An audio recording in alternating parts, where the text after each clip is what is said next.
अभी। So next point हम discuss करेंगे, हमको क्या करने का है अभी।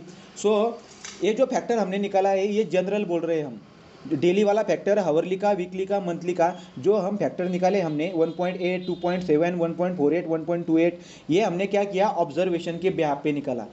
बट जो हमारा हावरली मैक्सिमम हावरली डिमांड होती है वो कितनी होती है, 2.7 times of maximum hourly demand is equal to 2.7 times of what, 2.7 times of क्या होती है हमारी, 2.7 times of annual average hourly demand, ऐसी होती है बराबर। और इसकी वैल्यू मैंने 2.7 लिखी है, इसको हम पिक फैक्टर भी बोलते हैं। सो 2.7 को हावरली का फ्लक्चुएशन बोलो, हावरली के लिए फ्लक्चुएशन बोलो, या तो हम उसको पिक फैक्टर भी बोलते हैं। बट क्या हो जाता है, ये जो 2.7 है हमारा, ये 2.7 पॉपुलेशन पे भी बेस होता है, तो पॉपुलेशन पे भी डिपेंड होता है। मतलब 2.7 चेंज हो सकता है on the basis of what, population.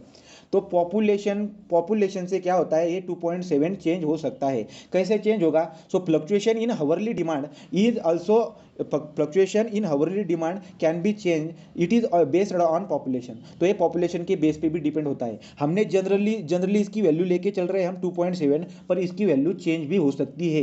Hourly demand के लिए जो फ्लक्चुएशन फैक्टर होता है वो चेंज भी हो सकता है, उसकी वैल्यू हमने इस केस में 2.7 ली है, बट पॉपुलेशन चेंज होने के बाद ये फैक्टर चेंज हो सकता है। अब कैसे चेंज होगा वो, तो एग्जाम्पल में मेंशन किया है हमको।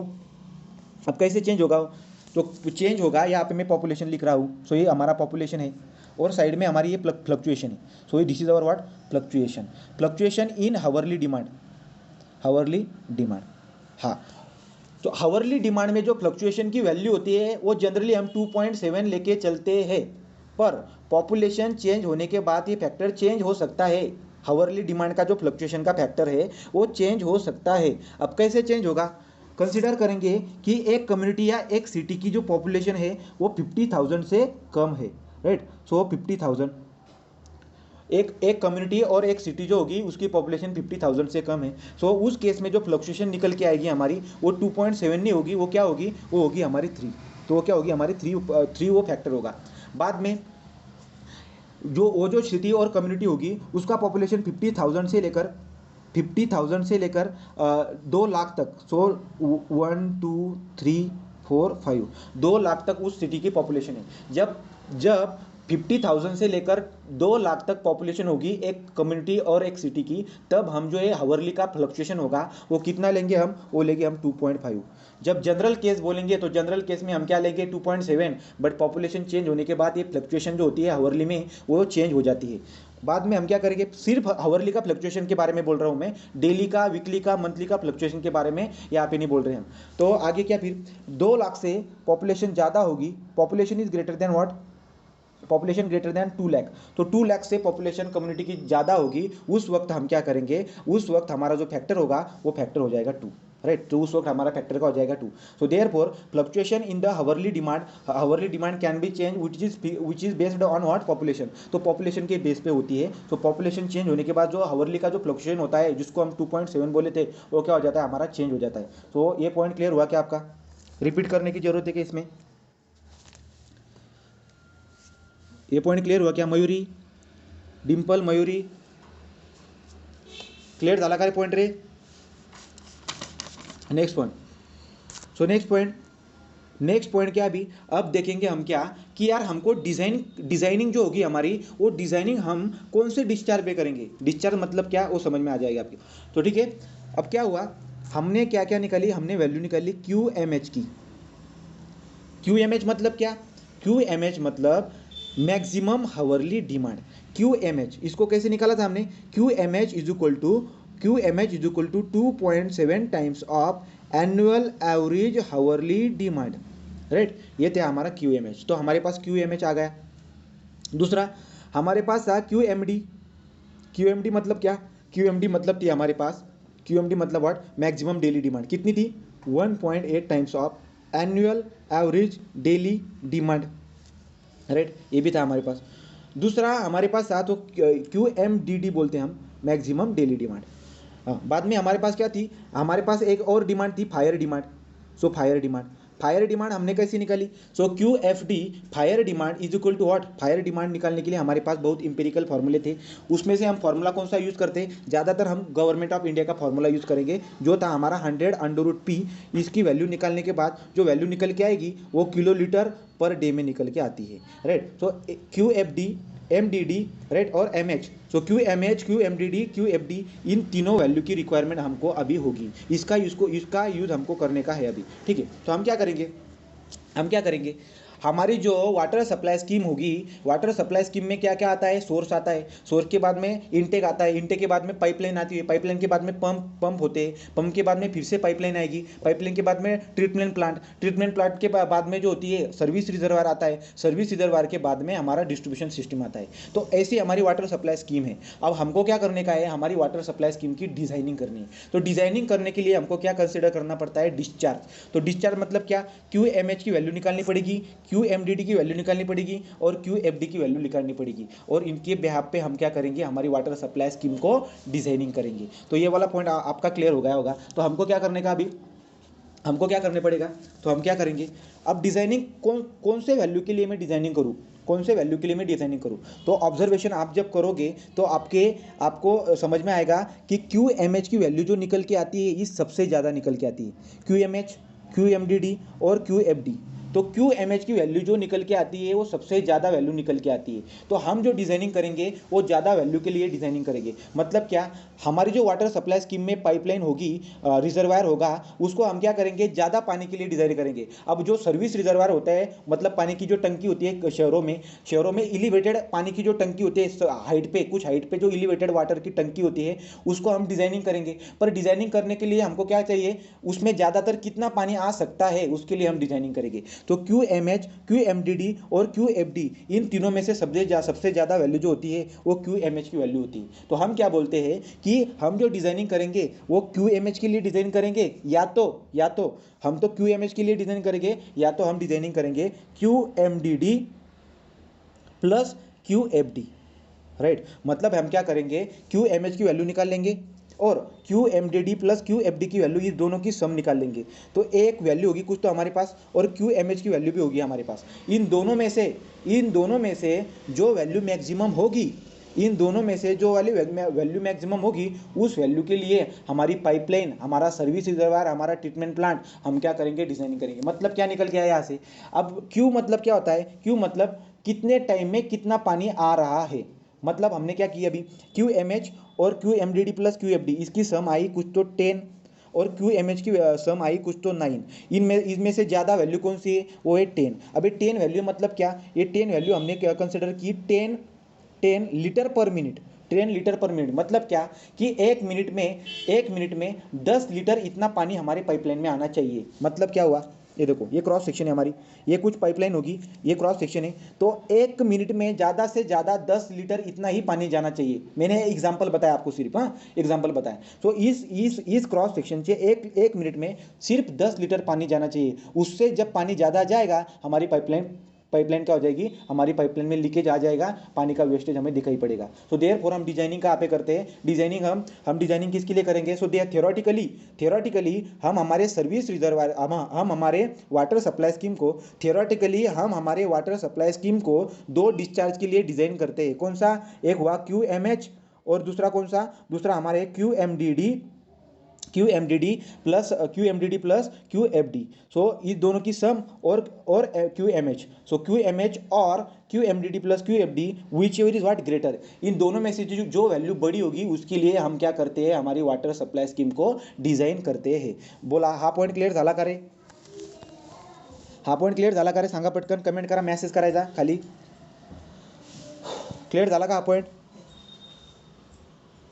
सांगा पटकन, पुढे जाता येणार नाही मग. कळतंय का काय चालू आहे ते? हाँ, चला पुढे दो। तो आता नेक्स्ट पॉइंट क्या है फिर अभी? सो हम डिजाइनिंग ऐसे करेंगे। तो ये वाला पॉइंट हुआ। अब क्या होगा? सोर्स को, ये थी हमारी, इनमें से जो वैल्यू मैक्सिमम होगी उसके लिए डिज़ाइन करो। पर होता क्या है अभी, जब हम ऐसे करने को जाएंगे, प्रॉब्लम आ जाएगा इकोनॉमी का। प्रॉब्लम किसका आ जाएगा? इकोनॉमी का। आपको क्या करने की है? क्यू एम एच के लिए, मतलब ज़्यादा पानी के लिए डिज़ाइन कर रहे हो आप, उतनी स्ट्रेंथ का पाइप होना चाहिए। एक मिनट,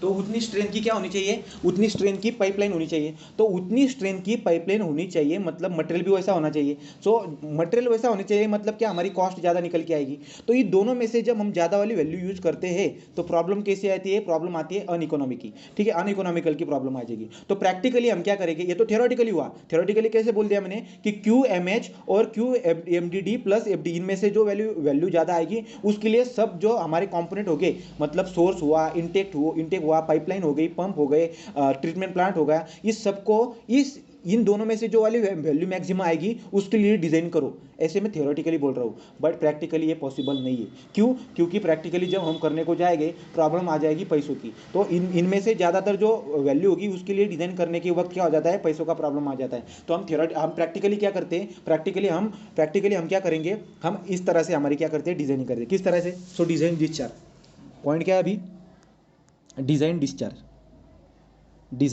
डिस्चार्ज। अब जो हमारी कम्युनिटी, अब जो हमारी वाटर सप्लाई स्कीम होगी, वो वाटर सप्लाई स्कीम किस तरह से होती है, इस तरह से दिखाई पड़ती है। ये होता है हमारा सोर्स। तो ये क्या हुआ, हमारा सोर्स जो होगा, अब ये सोर्स कुछ भी हो सकता है, मतलब रिवर हो सकती है, कोई तो वेल हो सकती है, रिवर हो सकती है, वेल हो सकती है, कुछ तो सब सरफेस वाटर हो सकता है, कुछ भी हो सकता है। जब रिवर होगी तो रिवर के पास हम इंटेक स्ट्रक्चर बना देते हैं। मतलब जब मैं सोर्स बोलूँगा, सोर्स के नज़दीक क्या होता है, इंटेक होता है, ठीक है। तो यहाँ कुछ तो इंटेक हो जाएगा। सोर्स मतलब ही इंटेक कंसिडर करके चलेंगे हम, जहाँ पे सोर्स है उसको लग के ही इंटेक स्ट्रक्चर होता है। तो जब मैं सोर्स बोलूँगा आप कंसिडर कर लेना कि वहाँ पे इंटेक स्ट्रक्चर होगा, ठीक। सोर्स होने के बाद में क्या होगा, फिर हमारी पाइपलाइन आ जाएगी। पाइपलाइन का पानी हमें क्या करने का है, हमें आगे भेजने का है। सो देयरफॉर पंप की रिक्वायरमेंट होगी। तो हम क्या करते हैं, पाइपलाइन की ये तो लेंथ, ये पाइपलाइन की क्या हुई, ये पाइपलाइन को हमने क्या किया, आगे बढ़ाया। यहाँ पे क्या होगी, हमारे यहाँ पे पंप वगैरह की अरेंजमेंट कर डालेंगे। सो बीच में कुछ पंप वगैरह की अरेंजमेंट कर डालेंगे। उसकी वजह से क्या होगा, यहाँ का पानी यहाँ तक आ सकता है पंप की वजह से। सो सेंट्रीफ्यूगल पंप या कुछ होगा हमारे पास, ये हमारी पंप है। उसके बारे में क्या, उसके बाद में क्या होगा, ये पाइप होगी। उस पाइप के बाद में क्या आएगा, इस पाइप के बाद में हमारा होता है, इस पाइप के बाद में हमारी क्या होगी, इस पाइप के बाद में होता है हमारा ट्रीटमेंट प्लांट। तो इसमें क्या होता है, ट्रीटमेंट प्लांट। तो ट्रीटमेंट प्लांट आ गया। ट्रीटमेंट प्लांट के बाद जो पानी होता है उसको भेजते हैं हम सर्विस रिजर्वायर का जो पानी होगा उसको भेजेंगे हम कहाँ पे, डिस्ट्रीब्यूशन सिस्टम में। इस तरह से हमारी वाटर सप्लाई स्कीम होती है।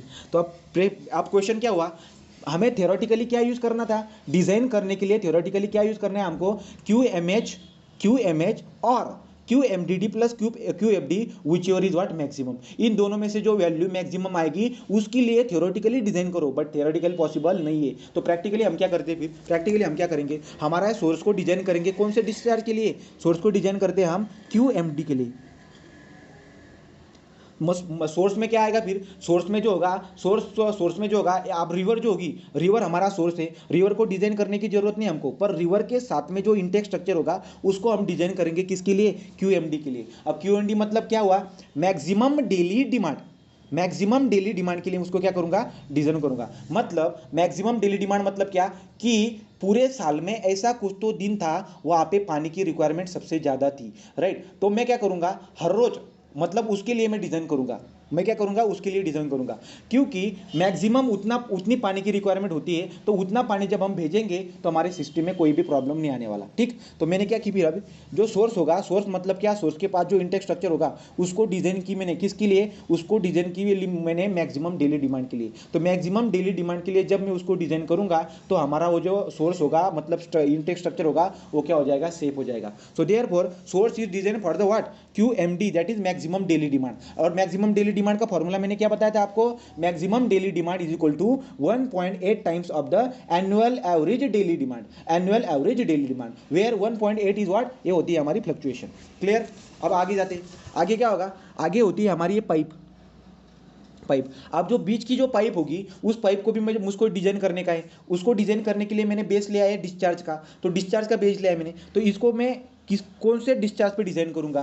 तो पहली बात मैंने डिस्कस की थी, थियोरेटिकल डिस्चार्ज के लिए हमको डिजाइन करना चाहिए, पर प्रॉब्लम होती है इकोनॉमी की। तो देयरफॉर मैंने क्या किया, फिर अभी इसको डिजाइन की सोर्स को क्यूएमडी की वैल्यू के लिए, नेक्स्ट वाली जो पाइपलाइन होती है उसको भी मैं क्यूएमडी के लिए डिजाइन करूंगा। मतलब क्या, मैक्सिमम डेली डिमांड जो होती है हमारी, मैक्सिमम डेली डिमांड जो होती है हमारी, उसके लिए मैं डिज़ाइन करूंगा। ये बात आपको कब समझ में आएगी? जब मैं एग्जांपल रेफर करूंगा, उसके बाद में आपको ये बात समझ में आएगी। तो आप क्या करना चाहिए आपको सिर्फ ये जो मैं लिख रहा हूँ ये आप लिख के रखो, बाद में जब एग्जाम्पल आएगा तब हम अच्छे से समझ लेंगे, ठीक। तो जो पाइपलाइन होगी सोर्स और पंप, अब क्या होगा, इसके ये पाइप कनेक्ट हुई है यहाँ पे पंप पे, तो पंप को कनेक्ट हुई है, सेंट्रीफ्यूगल पंप होगी कुछ, तो सेंट्रीफ्यूगल पंप जो होगी उसको भी हम डिजाइन करेंगे। किसके लिए डिजाइन करेंगे उसको भी डिजाइन करेंगे हम क्यूएमडी के लिए। अब क्यूएमडी के लिए डिजाइन करेंगे मतलब क्या, मुझे एक बात बताओ, क्यूएमएच और होता है हमारा क्यूएमडी, इन दोनों में से बड़ा कौन? इन दोनों में से बड़ा होता है क्यूएमएच। पर हम किसके लिए कर रहे हैं? क्यूएमडी के लिए। ऐसा क्यों कर रहे हैं हम? क्योंकि जब हम क्यूएमएच के लिए करने को जाएंगे तो उस वक्त इकोनॉमी का प्रॉब्लम हो जाएगा, इतनी ज़रूरत नहीं है, तो इसलिए हमने क्या किया, क्यूएमडी के लिए सोर्स को डिजाइन किया। उसके बाद में सोर्स और पंप के बीच में जो पाइपलाइन होती है उन पाइप्स को भी हमने क्यूएमडी के लिए डिजाइन किया। जो हमारी पाइपलाइन वो जो हमारी पंप होती है उस पंप को हमने क्यूएमडी के लिए डिजाइन किया। पंप के आगे वाला जो पाइपलाइन होगी, तो पाइपलाइन होगी ये वाली पाइपलाइन, इसको हम डिजाइन किसके लिए करेंगे? यहाँ पे इसको डिजाइन करेंगे हम, इसको डिजाइन करेंगे क्यूएमडी के लिए। सो ये डिजाइन होगी क्यूएमडी के लिए। उसके बाद में जो ये पाइपलाइन होगी, उसके बाद में हम पहुंचते हैं हमारे ट्रीटमेंट प्लांट पे। तो ये हमारी क्या, ये हुई हमारी ट्रीटमेंट प्लांट। अब ट्रीटमेंट प्लांट को हम डिजाइनिंग किसके लिए करेंगे? इसको भी डिजाइनिंग करेंगे हम क्यूएमडी के लिए। मतलब क्या हुआ अभी? मतलब ऐसा हुआ कि ट्रीटमेंट प्लांट तक हम हमारी डिजाइनिंग क्यूएमडी के बेहाफ पे करते हैं। क्यों? क्योंकि क्यूएमडी की वैल्यू कम होती है और सेफ्टी भी हमें अच्छी से मिल जाएगी, इकोनॉमिकल प्रॉब्लम भी हम कम कर डालेंगे। पर जब हम क्यूएमएच के लिए डिजाइनिंग करने को जाएंगे तो प्रॉब्लम पैसों की निकल के आएगी। क्यूएमएच की वैल्यू ज़्यादा होती है, ज़्यादा वैल्यू होगी तो ज़्यादा वैल्यू का पानी का प्रेशर रिड्यूस करने के लिए मटेरियल भी उतना स्ट्रांग होना चाहिए। मटेरियल स्ट्रांग होना चाहिए मतलब क्या हुआ, मटेरियल वैसा यूज करने के लिए आपको पैसों की जरूरत भी उतनी होगी। तो देयरफॉर हमने डिजाइनिंग क्या की, वह ट्रीटमेंट प्लांट तक हमारी जो डिजाइनिंग चल रही थी वो क्यूएमडी के बेहाफ पे होगी। और ट्रीटमेंट प्लांट के आगे क्या करेंगे फिर अभी? तो ट्रीटमेंट प्लांट के आगे ये क्या थी हमारी, ये अगली वाली पाइपलाइन। तो ये पाइपलाइन भी क्यूएमडी के लिए। जो हमारा सर्विस रिजर्वायर होगा, सर्विस रिजर्वायर के पीछे जितने भी सिस्टम होगी उसको हम डिजाइनिंग करेंगे क्यूएमडी की वैल्यू के लिए, ठीक है। पर अगला जो होगा अभी, ये क्या है हमारा, ये हमारा सर्विस रिजर्वायर। अब जो सर्विस रिजर्वायर होगा, मतलब पानी की जो टंकी होती है हमारे शहरों में, एलिवेटेड वाटर टैंक, उसको हम किसके लिए डिजाइनिंग करेंगे? उसको डिजाइनिंग करते हैं हमारे balancing storage. Balancing storage, emergency storage, fire demand, इनके अकॉर्डिंग हम क्या करते हैं, उसकी डिजाइनिंग करते हैं। तो service reservoir is designing on the basis of volume, on the basis of volume. इस वैल्यूम में क्या क्या आएगा फिर? इस वैल्यूम में आता है इमरजेंसी स्टोरेज। ये मैं जब आपको सर्विस रिजर्वायर नाम का चैप्टर पढ़ूंगा तब जाके बात समझ में आएगी, ठीक है। तो service reservoir is designing for balancing storage, pen change करता हूँ मैं। Service reservoir is designing for what? Balancing storage. Balancing storage के लिए डिजाइन करता हूँ मैं सर्विस रिजर्वायर को। इमरजेंसी स्टोरेज के लिए, इमरजेंसी स्टोरेज, और तो फायर डिमांड के लिए। तो फायर डिमांड के लिए, इमरजेंसी स्टोरेज के लिए और बैलेंसिंग स्टोरेज के लिए मैं डिजाइनिंग करता हूँ। अब ये टर्म क्या है? ये टर्म हमें सर्विस रिजर्वायर में पढ़ना है। तो सिर्फ हम क्या करेंगे, लिख रहे हैं सिर्फ, ओके। तो बैलेंसिंग स्टोरेज, इमरजेंसी स्टोरेज और फायर डिमांड में, इन तीनों में से जो वाली वैल्यू ज़्यादा होगी उसके लिए हम क्या करते हैं, हमारा सर्विस रिजर्वायर को डिजाइनिंग करते हैं। Service reservoir designing is on the basis of volume, ये वैल्यूम के बेहाफ पे। पर सर्विस रिजर्वायर के पीछे जितनी भी सिस्टम और जितने भी कॉम्पोनेंट होंगे वो हम डिस्चार्ज पे डिजाइनिंग करेंगे। जो डिस्चार्ज कौन सा होगा? हमारा maximum daily demand. Maximum daily demand के वैल्यू के लिए हम क्या करते हैं, हमारी सर्विस रिजर्वायर के पीछे वाले सभी कॉम्पोनेंट को डिजाइनिंग करेंगे। क्लियर हुआ यहाँ तक पॉइंट आपको? सर्विस रिजर्वायर तक आ गए हम, यहां तक क्लियर हुआ? यहां तक क्लियर हुआ क्या आपको? नेक्स्ट वाला पॉइंट क्या होगा? सर्विस रिजर्वायर से आगे जाने वाली जो पाइपलाइन होगी इसको हम किसके लिए डिजाइनिंग करेंगे? ये वाली पाइपलाइन जो होती है, ये पाइपलाइन अच्छे से होनी चाहिए, मतलब स्ट्रांग होनी चाहिए। तो ये वाली पाइपलाइन जो होती है ये स्ट्रांग होनी चाहिए। मतलब हमको क्या करना पड़ेगा अभी? सर्विस रिजर्वायर की जो अगली पाइपलाइन होगी, मतलब ये वाली पाइप और डिस्ट्रीब्यूशन सिस्टम में जो पाइपलाइन हम क्या करते हैं, जो पाइपलाइन हमने डिस्ट्रीब्यूशन सिस्टम में लेआउट किए उसकी डिजाइनिंग हम किसके लिए करेंगे? उसकी डिजाइनिंग हम डिस्चार्ज के लिए करेंगे। पर डिस्चार्ज कौन सा लेंगे? तो देखो, सर्विस रिजर्वायर और डिस्ट्रीब्यूशन सिस्टम के बीच में जो हमने पाइप लगाई है, इस पाइप की डिजाइनिंग हम डिस्चार्ज के लिए करेंगे। पर कौन सा डिस्चार्ज? वो डिस्चार्ज जो यहाँ पे जो डिस्चार्ज हम यूज करेंगे, ये डिस्चार्ज कौन सा होगा हमारा? ये होगा हमारा, इसको मैं रब करता हूँ, यहाँ पे देखो। ये हमारा सर्विस रिजर्वायर, उसके आगे वाली जो ये पाइपलाइन है इसको हम डिजाइनिंग करेंगे किसके लिए? डिस्चार्ज के लिए। कौन सा discharge? Maximum hourly discharge QMH, जिसकी वैल्यू सबसे ज़्यादा होती है, और और Q M D D plus Q F D. अब देखो, मैक्सिमम डेली डिमांड और फायर डिमांड, इन दोनों की जो सम होती है, इस दोनों की जो सम होती है उसको एक वर्ड यूज़ करते हैं हम, उसको एक टर्म यूज़ करते हैं हम। कौन सी टर्म यूज़ करते हैं? इसको बोलते हैं हम हमारे कोइंसिडेंट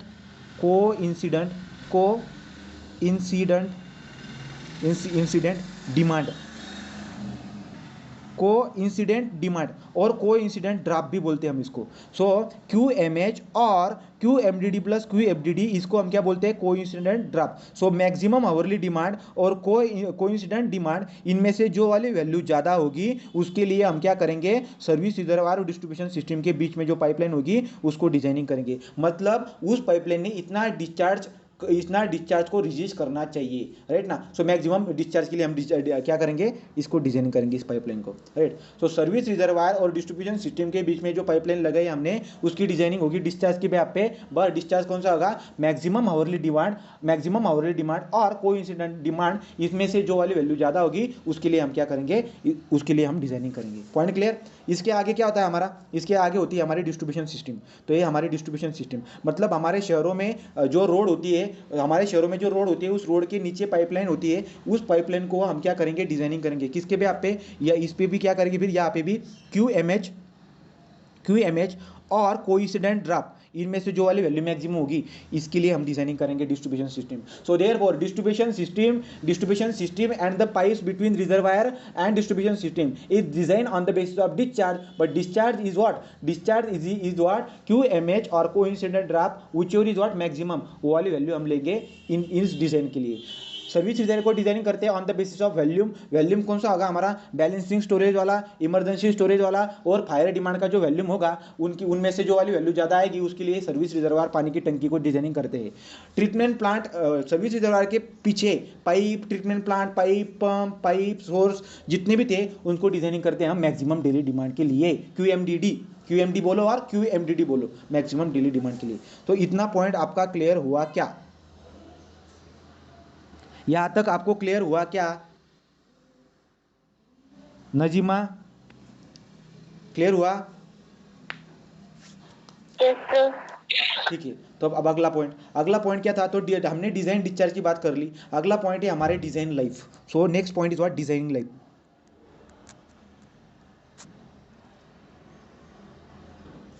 अब डिजाइन लाइफ क्या है यहाँ पे? सो डिजाइन लाइफ के बारे में हम पढ़ने वाले हैं। डिजाइन लाइफ, हमारी जो वाटर सप्लाई स्कीम होती है, उस वाटर सप्लाई स्कीम में सोर्स है, पाइप से, पंप से, pipe, treatment plant, pipe, reservoir, pipe, distribution system, इनकी हम क्या करते? इनकी हम टाइमिंग फिक्स कर लेते। मतलब इसका डिज़ाइन पीरियड जो होगा वो हम फिक्स कर लेते हैं। मतलब सोर्स को हमको डिजाइनिंग करना है 50 साल के लिए, मतलब 50 साल के लिए वहाँ पे कौन सा भी प्रॉब्लम नहीं आना चाहिए। इसके क्या करते हैं हम? इसके लिए हम उसको डिज़ाइन कर देते थे। तो सोर्स का जो डिज़ाइन पीरियड होगा वो कुछ होगा। सोर्स के आगे जाने वाली जो पाइपलाइन होगी उसका भी डिजाइनिंग पीरियड होता है। उसके आगे जो पंप होगी उसकी भी कुछ डिजाइन पीरियड होगी। तो हम क्या करते हैं? हम जब हमारी वाटर सप्लाई स्कीम को डिजाइनिंग करेंगे, उसमें होने वाली जो कंपोनेंट होगी उसकी डिजाइन पीरियड हम क्या कर लेते हैं? फिक्स कर लेते हैं। तो उसकी डिजाइन पीरियड क्या कर लेते हैं? हम फिक्स कर लेते हैं। अब क्यों फिक्स कर लेते हैं? जब हम जैसे आगे जाके पढ़ेंगे तब हमको ये सभी बात क्या होती है? क्लियर हो जाती है। तो कैसे डिजाइन करते हैं? फिर यहाँ पे हमारा सोर्स मतलब सोर्स के पास ही कुछ इंटेक स्ट्रक्चर होगा। जब मैं सोर्स बोलूंगा उसमें इंटेक स्ट्रक्चर भी आता है। इंटेक स्ट्रक्चर क्या करता है? मैंने आपको बोला था पहले लेक्चर में बताया था मैंने, ठीक है। तो ये हुआ सोर्स के बाद में क्या आता है? ये हमारी पाइपलाइन। उसके बाद में यहाँ पे पंप वगैरह का कोई अरेंजमेंट करते हैं। उसके बाद में क्या होगी? ये पाइपलाइन। इसके बाद में क्या आएगी? फिर पाइपलाइन के बाद में यहाँ पे ट्रीटमेंट प्लांट के बाद में, ठीक है। तो ये हुआ सोर्स के बाद में पाइपलाइन के बाद में क्या हुआ? ये पंप के बाद में ट्रीटमेंट प्लांट के बाद में सर्विस रिजर्वायर, फिर उसके बाद में क्या हुआ? ये डिस्ट्रीब्यूशन सिस्टम, ये बीच वाली पाइप। तो अभी क्वेश्चन क्या पूछ लेते हैं? Write down the short note on the what? Designing period of the component of water supply scheme. तो वाटर सप्लाई स्कीम की में जो कंपोनेंट होगी उसकी डिजाइन पीरियड के बारे में पूछा है। डिस्चार्ज के बारे में हमने जानकारी ले ली। अब हम जानकारी किसके बारे में ले रहे हैं? डिजाइनिंग लाइफ के बारे में। तो डिजाइनिंग लाइफ के बारे में जानकारी ले रहे। तो यहाँ पे क्या? अभी जो लाइफ होगी, सोर्स की जो लाइफ होती है, डिजाइनिंग लाइफ, वो हम लेके चलते हैं 50 ईयर। मतलब क्या? अब सोर्स की लाइफ 50 ईयर है। मतलब क्या? सोर्स के पास में जो इंटेक स्ट्रक्चर होगा उसको हम कितनी लाइफ के लिए डिजाइन करेंगे? 50 साल के लिए। मतलब 50 साल के लिए कोई भी प्रॉब्लम वहाँ पे आना नहीं चाहिए। ऐसे हम क्या करेंगे, उस सोर्स को डिजाइनिंग करेंगे। सोर्स मतलब क्या, वहाँ पे होगा जो इनटेक स्ट्रक्चर, उसको डिजाइनिंग करेंगे हम हमारे 50 साल के लिए। तो 50 साल के लिए, so therefore design life of the source is what, 50 year. तो 50 ईयर क्या हुआ, डिजाइन लाइफ हुआ हमारा हमारा सोर्स का। उसके बाद में जो पाइपलाइन आती है, सेकेंड वाली पाइपलाइन, तो ये जो पाइपलाइन होगी, इस पाइपलाइन तो वाटर सप्लाई स्कीम में जितनी भी पाइपलाइन होगी, वो डिस्ट्रीब्यूशन सिस्टम की हो या कनेक्शन की हो, मतलब ट्रीटमेंट प्लांट से सर्विस रिजर्वायर को कनेक्ट करने वाली पाइपलाइन हो या डिस्ट्रीब्यूशन सिस्टम में जो हमने प्रोवाइड की है वो वाली पाइपलाइन हो। तो क्या बोल रहा हूँ मैं, जितनी भी पाइपलाइन होगी उस पाइपलाइन की डिजाइनिंग लाइफ जो होती है वो होती है 30 ईयर। कितनी होती है, 30 ईयर। तो 30 ईयर, ओके। अब बचा क्या, अब बचा हमारा पंप। पंप को हम डिजाइन करते हैं 15 साल के लिए, 15 साल के लिए। 15 साल के बाद प्रॉब्लम आने के बाद हम क्या कर सकते हैं, वहाँ पे चेंजेस भी कर सकते हैं, बदलाव भी कर सकते हैं। तो वहाँ पे बदलाव करने के लिए पॉसिबल है, मतलब वहाँ पे पॉसिबिलिटी है कि कुछ खराबी भी हो गई तो हम चेंज कर सकते हैं, राइट। तो यहाँ पे कोई प्रॉब्लम नहीं है। आगे क्या, फिर ट्रीटमेंट प्लांट। ट्रीटमेंट प्लांट की लाइफ भी कितनी होती है, designing life of the treatment plant is what, 15 year, 15 साल। तो 15 साल होती है हमारे ट्रीटमेंट प्लांट की लाइफ, राइट। तो मैं बता दूं आपको यहाँ पे 50 ईयर क्यों होता है, 30 ईयर क्यों होता है, इसके बाद में हम क्या कर लेंगे, डिस्कस कर लेंगे वो वाला पॉइंट कि ऐसा क्यों होना चाहिए। आगे क्या होती है हमारी, तो जितनी भी पाइपलाइन होगी वाटर सप्लाई स्कीम में, जितनी भी पाइपलाइन होगी उसकी डिजाइनिंग लाइफ कितनी होती है, उसकी डिजाइनिंग लाइफ 30 ईयर होती है। सोर्स की डिजाइनिंग लाइफ कितनी है, 50 ईयर है। तो 50 ईयर है, 30 ईयर है। बाद में हमने बोला कि जो पंप होती है, पंप और ट्रीटमेंट प्लांट जो होती है उसकी डिजाइन लाइफ कितनी है, 15 साल। सर्विस रिजर्वायर की डिजाइनिंग लाइफ कितनी है, 15 साल, 15 साल। बाद में जो डिस्ट्रीब्यूशन सिस्टम होगी इसकी डिजाइनिंग लाइफ है हमारी 30 साल। कितनी है, 30 साल। सो क्वेश्चन क्या हुआ अभी कि इंटेक स्ट्रक्चर जो होती है, इंटेक स्ट्रक्चर की डिजाइन लाइफ हमने 50 ईयर क्यों रखी और बाकी जो थी उनकी डिजाइन लाइफ हमने कम क्यों रखी। हमारा जो पानी होता है, हमारी जो वाटर होती है, वो वाटर का जो सोर्स है, मतलब ये आग से पानी आ रहा है, इसकी इसकी लाइफ ज़्यादा होगी तब हम क्या करेंगे, यहाँ से पानी ले सकते हैं। अब क्या प्रॉब्लम आ गई कि हमने इसको डिज़ाइन की, सपोज हमने डिज़ाइन की 30 साल के लिए, तो 30 साल के लिए हम जब डिज़ाइनिंग करेंगे तो सोर्स में हमें कंस्ट्रक्शन फिर से करना पड़ेगा। तो सोर्स में कंस्ट्रक्शन करना जो है वो बहुत ज़्यादा क्या होता है, सोर्स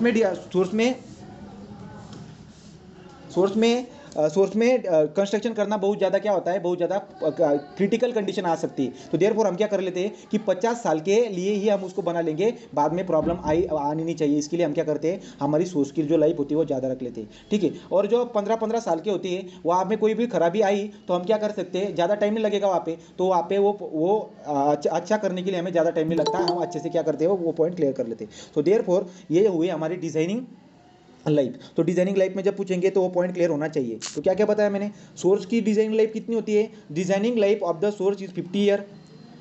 जितनी भी पाइपलाइंस प्रोवाइड की है वाटर सप्लाई स्कीम में उसकी डिजाइन लाइफ कितनी होती है, 15 साल, 15 साल या 30 साल, तो 30 साल, 30 ईयर। उसके बाद में पंप्स की डिजाइनिंग लाइफ कितनी होती है, 15 साल। ट्रीटमेंट प्लांट की डिजाइनिंग लाइफ होती है 15 साल। सर्विस रिजर्वायर की डिजाइनिंग लाइफ होती है 15 साल। और जो डिस्ट्रीब्यूशन सिस्टम होती है उसकी डिजाइन लाइफ कितनी होती है, 30 ईयर। तो 30 ईयर। इस तरह से हमने डिजाइन लाइफ और डिजाइन डिस्चार्ज का पॉइंट भी क्लियर कर डाला। सो डिजाइन लाइफ और डिजाइन डिस्चार्ज का पॉइंट आपका क्लियर हुआ क्या, क्लियर हुआ। अब मुझको एक मिनट, हाँ कौन कौन है यहाँ पे, हाँ तो मुझको अभी कौन बताएगा, श्रुतिका। श्रुतिका मुझको बताओ आप कि मुझको आप बताओ कोइंसिडेंट ड्राफ्ट क्या होता है। आप अपना माइक ओपन करके मुझे बताओ कोइंसिडेंट ड्राफ्ट क्या होता है, कोइंसिडेंट ड्राफ्ट क्या होता है, कौन बताएगा मुझको, जल्दी से बताओ, आगे जाना है। कोइंसिडेंट ड्राफ्ट मतलब क्या, कोइंसिडेंट ड्राफ्ट बोले, राइट। सो maximum daily demand plus fire demand का जो सम होगी उसको हम कोइंसिडेंट ड्राफ्ट बोलते हैं। जर तुम्हाला कळत नसेल, तुम्हाला डोक्यात शिरत नसेल तर पुन्हा पुन्हा सांगा, पण जोपर्यंत डोक्यात जात नाही तोपर्यंत समजायचं। मी एकच कन्सेप्ट मी पूर्ण 2 तासासाठी शिकू शकतो, पण तुम्हाला समजत नसेल तर सांगायचं सर हिंदीमध्ये प्रॉब्लेम होतोय, तुम्ही थोड्या टाईमसाठी मराठीत समजून सांगा। तेवढ्या टाईमसाठी मराठीत समजून सांगेल, पुन्हा हिंदीत सांगेल। आता सगळ्यांचा विचार करून चालायचा आहे म्हणून मी हिंदीमध्ये बोलतोय। लक्षात येते का तुमच्या, यायला पाहिजे, मी प्रश्न विचारतात उत्तर लगेच यायला पाहिजे। पुढे चला। सो एक क्वेश्चन हम आप रेफर कर लेंगे। सो क्वेश्चन, अब हमको क्वेश्चन दिया है यहाँ पे। क्वेश्चन क्या दिया है उन्होंने क्वेश्चन दिया है कि एक सिटी है, उस सिटी की जो पॉपुलेशन होगी, एक सिटी है उस सिटी की जो पॉपुलेशन है, उस पॉपुलेशन मेंशन किया है 2 × 10⁵। तो एक सिटी है, उस सिटी की पॉपुलेशन कितनी है, 2 × 10⁵, मतलब 2 लाख। तो 2 लाख की पॉपुलेशन है उस सिटी की, ठीक है। और वहाँ पे हमको annual average per capita daily demand, इसकी वैल्यू भी दी है उन्होंने, कहा कितनी, 300 लीटर पर कैपिटा पर डिमांड। मतलब क्या हुआ इसका मतलब ऐसा हुआ कि जो सिटी होगी, उस सिटी में जो पॉपुलेशन होगी, उस पॉपुलेशन की रिक्वायरमेंट बताई उन्होंने। पॉपुलेशन कितनी है, 2 लाख की पॉपुलेशन है। रिक्वायरमेंट कैसी हुआ पे, एक आदमी को 300 लीटर पर कैपिटा पर डिमांड इतना वाटर सप्लाई करना है। तो जितनी पॉपुलेशन होगी, उस पॉपुलेशन को हम जब इस 300 से मल्टीप्लाई कर डालेंगे, तब उस सिटी की क्या निकल के आएगी, उस सिटी की वाटर डिमांड निकल के आएगी। तो हमको क्या क्या दिया उन्होंने, पॉपुलेशन दिया है और annual average per capita daily demand बताया उन्होंने। सो annual average per capita daily demand in terms of what, litre per capita demand, कितनी वैल्यू, वो 300। तो 300 वैल्यू, ये डाटा हमको दिया है उन्होंने। और बोलते क्या, और बोल रहे हैं कैलकुलेट करो, calculate all demands, calculate demand. All demand मतलब क्या, मैक्सिमम हावरली डिमांड निकालो, मैक्सिमम डेली डिमांड निकालो, फायर डिमांड निकालो, को इंसिडेंट डिमांड निकालो। तो ये 4 डिमांड निकालने को बोले उन्होंने, ठीक है। So therefore calculate the demands, तो डिमांड कैलकुलेट करने को बोला है। तो पहली डिमांड हम देंगे, फर्स्ट डिमांड होगी हमारी QMH। QMH मतलब क्या, maximum hourly demand, maximum hourly demand. So maximum hourly demand कैसे निकालते हैं हम, मैक्सिमम हावरली डिमांड का फॉर्मूला मैंने बताया था आपको बेसिक लेवल से, 2.7 into annual average hourly demand, annual average hourly demand, right, annual average hourly demand. तो अब यहाँ पे देखो, यहाँ पे क्या है, यहाँ पे 2.7 की बात बराबर है, कोई प्रॉब्लम नहीं यहाँ पे।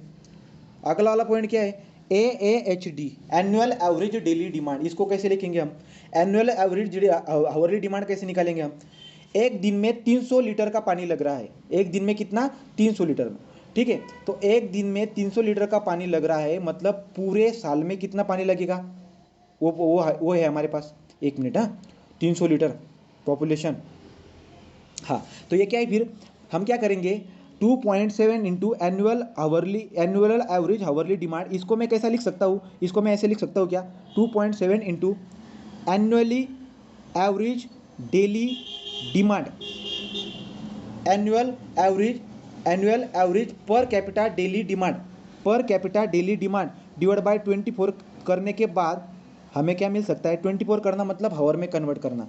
2.7 into annual average hourly demand थी, मैं इसको कैसे लिख सकता हूँ, AAHD, annual average hourly demand को मैं कैसे लिख सकता हूँ, annual average per capita daily demand लिख सकता हूँ, पर कैपिटा डेली डिमांड। इसको डिवाइड बाय 24 करने के बाद एनुअल एवरेज हावरली डिमांड आ सकती है पर कैपिटा, राइट। तो देयरफॉर मैं ऐसे भी लिख सकता हूँ। तो ये पॉइंट कैसे निकल के आएगा फिर, अभी maximum hourly demand is equal to 2.7 times of annual average hourly demand per capita hourly demand. तो ऐसे लिखता हूँ मैं, 2.7 annual average per capita hourly demand. और हमको एक बात पता है क्या, 2.7 annual average per capita hourly demand को हम कैसे लिख सकते हैं, annual average per capita daily demand divide by 24 कर लेंगे, राइट। सो डेली को डिवाइड बाय 24 करने के बाद हावरली मिल जाता है, तो ऐसे भी लिख सकते हैं हम। तो अगला पॉइंट क्या फिर, अभी 2.7 इंटू AAPCD, इसकी वैल्यू बताई उन्होंने कितनी, 300। सो 300 डिवाइड बाय 24। अब ये क्या आया, ये आई हमारी maximum hourly demand. Maximum hourly demand तो आई, पर एक पर्सन की आई है। ये डिमांड कितनी की है, 1 पर्सन की। पर यहाँ पे पॉपुलेशन कितनी है, यहाँ पे पॉपुलेशन है 2 इंटू 10⁵, 2 इंटू 10⁵, इतनी पॉपुलेशन है यहाँ पे। तो इतनी पॉपुलेशन है, मतलब क्या हुआ, अच्छे से समझ लेंगे हम। देखो, उन्होंने हमको बताया है कि एक दिन में 300 लीटर का पानी एक पर्सन को लगता है, एक दिन में, ठीक। एक दिन में इतना पानी लगता है, मतलब 1 घंटे में कितना लगेगा, 300 डिवाइड बाय क्या करो, 24 कर डालो। तो 300 डिवाइड बाय 24 करने के बाद एवरेज पानी निकल के आ जाएगा। मैं रिपीट कर रहा हूँ, अच्छे से समझ लो। मुझको क्या बताया उन्होंने कि एक दिन में एक आदमी को 300 लीटर का पानी लगता है, एक दिन में। पर एवरेज 1 घंटे का एवरेज कितना होगा, एक घंटे का एवरेज कितना होगा, मतलब एक घंटे में एवरेज वैल्यू कितना पानी लगता होगा उसको। 300 डिवाइड बाई 24 करने के बाद एक आदमी को एक घंटे में कितना पानी लगता होगा वो मैंने निकाल ली वैल्यू 300 डिवाइड बाई 24। पर ये तो एक आदमी की हुई, पर हमारे पास पॉपुलेशन कितनी है 2 इंटू 10⁵, तो 2 इंटू 10⁵ होगी, तो मैं क्या करूँगा, एक आदमी को मल्टीप्लाई किया मैंने सब पॉपुलेशन से, तो टोटल पॉपुलेशन हो गई। तो ये जो वाटर निकल के आएगी ये क्या होगी हमारी, कि एक घंटे में पूरे शहर को इतने मैक्सिमम इतना पानी की रिक्वायरमेंट होगी। मैक्सिमम हावरली डिमांड कितनी होगी फिर ये 2.7 into 300 into 2 into 10⁵ divide by 24 करके बताओ मुझको कितना लीटर पानी एक घंटे में लगेगा पूरा कम्युनिटी को कितना पानी लगेगा। 2.7 into 300 into 2 into 10⁵ divide by 24 करके जल्दी से बताओ वैल्यू कितनी निकल के आई, कितनी आएगी वैल्यू निकल के, इतनी 6.75 इंटू 10⁶ 6 या 5 10⁵ हो गया आई थिंक, हाँ राइट। सो 6.75 इंटू 10⁵ पर हावर, लीटर पर हावर, मतलब एवरेज वैल्यू कितनी है, एवरेज नहीं मैक्सिमम, डायरेक्ट मैक्सिमम निकाल ली मैंने। एक घंटे में इस शहर को जिसकी पॉपुलेशन 2 इंटू 10⁵ है, राइट ना, 2 इंटू 10⁵ 6 लाख, इधर 10⁶ पाइए 10⁶ यहाँ पे, हाँ तो 6.75 इंटू 10⁶ 6.75 इंटू 10⁶ लीटर पर हावर, एक घंटे में इतनी पानी की रिक्वायरमेंट निकल के आ जाएगी उस शहर के लिए एक घंटे में।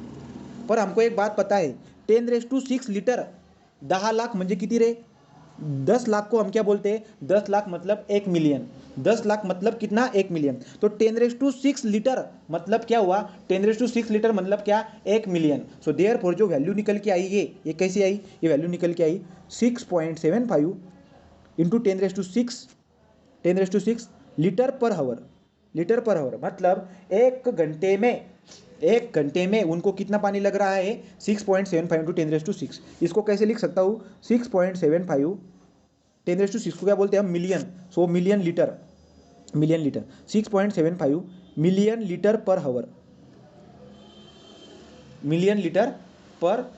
सो 6.75 मिलियन लीटर पर हावर। अब मुझको एक बात बताओ आप, मिलियन लीटर पर हावर है, एक घंटे में इतना पानी लग रहा है, पर 24 घंटे में पानी कितना लगेगा, 24 घंटे में कितना पानी लगेगा, तो मैं क्या करूँगा 6.75 मिलियन लीटर पर हावर, ये एक घंटे की बात है, इसको मल्टीप्लाई करूँगा 24 घंटे 24 हावर, तो 24 हावर में इतना पानी लगेगा। हावर कैंसिल हो जाएगा, जो वैल्यू निकल के आ जाएगी वो कितने आ जाएगी 6.75 ml 24, मतलब क्या हुआ एक दिन हो जाएगा हमारा, तो कितनी वैल्यू आ जाएगी ये इंटू 24 कर डालो, 6.75 इंटू 24 कितनी वैल्यू आई है, ये जो वैल्यू आ जाएगी हो जाएगी हमारी mld, मतलब एक दिन में इतना मिलियन पानी लगेगा। कितना मिलियन पानी लगेगा बताओ मुझको, एक दिन में कितना mld पानी निकल के आया, mld मतलब क्या million litre per day 162, so 162 million litre per day, million litre per day को mld भी बोलते हैं, mld मतलब what, million litre per day, तो 162 मिलियन लीटर पर डे इतनी वैल्यू निकल के आ जाएगी। So therefore QMH is equal to कितनी वैल्यू आई, इज इक्वल टू 162 mlt। कहाँ से रिपीट करूँ, वो कहाँ से रिपीट करूँ, पहले से रिपीट करूँ, कहाँ से रिपीट करूँ, समझ में आई क्या बात, कहाँ से रिपीट करना चाहिए, QMH is equal to 162 mld, बात क्लियर हुई, कहाँ से रिपीट करना चाहिए बताओ मुझको, क्लियर आएगा रे प्रतीक। सो QMH इज इक्वल टू 162। अब हम निकालेंगे मैक्सिमम डेली डिमांड, सोच सके maximum daily demand,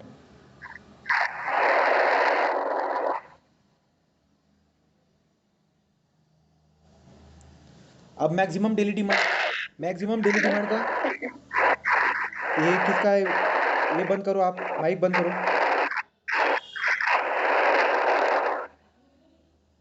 so maximum daily demand is equal to, formula क्या होता है हमारे पास 1.8 times of annual average daily demand, बराबर annual average per capita daily demand.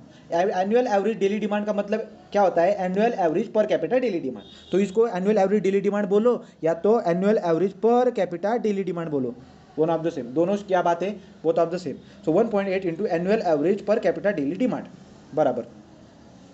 अब क्या करेंगे फिर हम, तो 1.8 को डायरेक्टली मल्टीप्लाई कर देंगे 300 की वैल्यू पर। ये क्या हुई, ये हुई कि एक घंटे में, राइट ना, सॉरी एक दिन में एक आदमी को इतना पानी लगता है। पर शहरों में कितनी है, पॉपुलेशन कितनी है, इसको मल्टीप्लाई करेंगे पॉपुलेशन से, 2 इंटू 10⁵, इतना लीटर एक दिन में पानी लगेगा, इतना लीटर एक दिन में पानी लगेगा, राइट। सो इतना लीटर जो एक दिन में पानी लगेगा, तो हम क्या करेंगे, अभी हम क्या करेंगे, एक मिनट, 6, ये क्या हुआ था,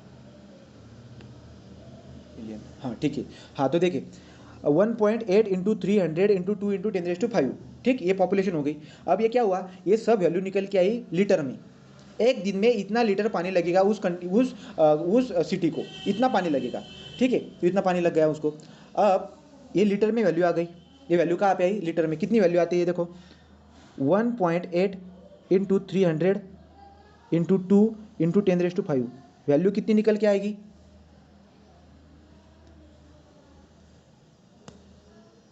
ये लीटर में वैल्यू आएगी, राइट, ये वैल्यू लीटर में आएगी। ये वैल्यू कितनी निकल के आती है, बताओ मुझको। 1.8 इंटू 250, सॉरी 300, 10.8, तो 10.8 इंटू वाट, 10.8 इंटू वाट, वैल्यू अच्छे से निकालो, 10⁻⁷, राइट। हाँ, सो 10.8, ये देखो 10.8 इंटू 10⁻⁷। पर हमको एक बात पता है क्या, कि 10⁻6 को हम क्या बोलते हैं, मिलियन लीटर बोलते हैं, राइट ना, वो मिलियन लीटर हो जाएगा, इंटू 10 कर लेता हूँ मैं यहाँ पे, ऐसा, ठीक। तो ये क्या हो जाएगी, 10 जब यहाँ पे मल्टीप्लाई कर डालूंगा तो 108 इंटू 10⁻6 हो सकता है, राइट, 10⁻6। और 10⁻6 को हम क्या बोलते हैं, 10⁻6 को बोलते हैं हम मिलियन लीटर। तो 10⁻6 को निकाल के मैं यहाँ पे क्या लिख डालूंगा, मिलियन लीटर। तो देयरफॉर 108 मिलियन लीटर इतना पानी एक दिन में लिख रहा है। सो पर डे को मैं ऐसा लिखता हूँ, so 108 mld, 108 mld। So this is our what, QMDD। तो मैक्सिमम डेली डिमांड कितनी निकल के आई, 108 मिलियन लीटर पर डे। एक दिन में इतना मिलियन लीटर पानी उनको लगेगा, मैक्सिमम डेली डिमांड है, ठीक है। सो मैक्सिमम डेली डिमांड कितनी आई, 108 इंटू, राइट, ऐसे निकल के आई। क्लियर हुआ ये पॉइंट, ये वाला पॉइंट क्लियर हुआ। नेक्स्ट वाला पॉइंट है हमारी फायर डिमांड। फायर डिमांड कैसे निकालते हैं, फायर डिमांड निकालने के लिए हमारे पास इंपेरिकल फार्मूले बहुत सारे होते हैं, पर जनरली हम गवर्नमेंट ऑफ इंडिया का फार्मूला यूज़ करेंगे। So fire demand QFD, fire demand, sorry QFD, fire demand, QFD is equal to 100 under root population, right. जो वैल्यू निकल के आएगी कहाँ में किस टर्म में निकल के आती है, किलोलीटर पर डे में। एक दिन में इतना पानी लगेगा उनको, राइट।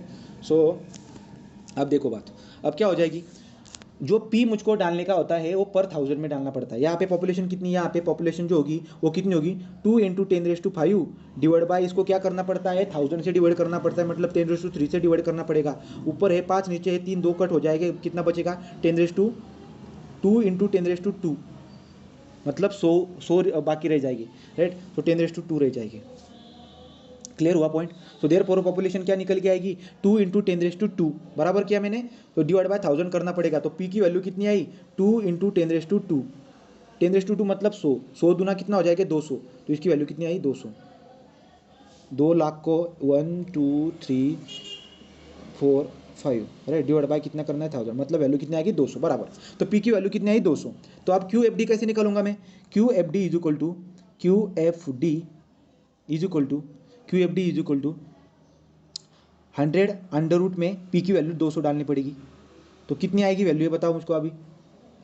सो निकल के आएगी 100 इंटू, यहाँ से निकल के आया 10, बीच में रहेगा 2, तो कितनी वैल्यू आएगी, 1000 इंटू 1.41,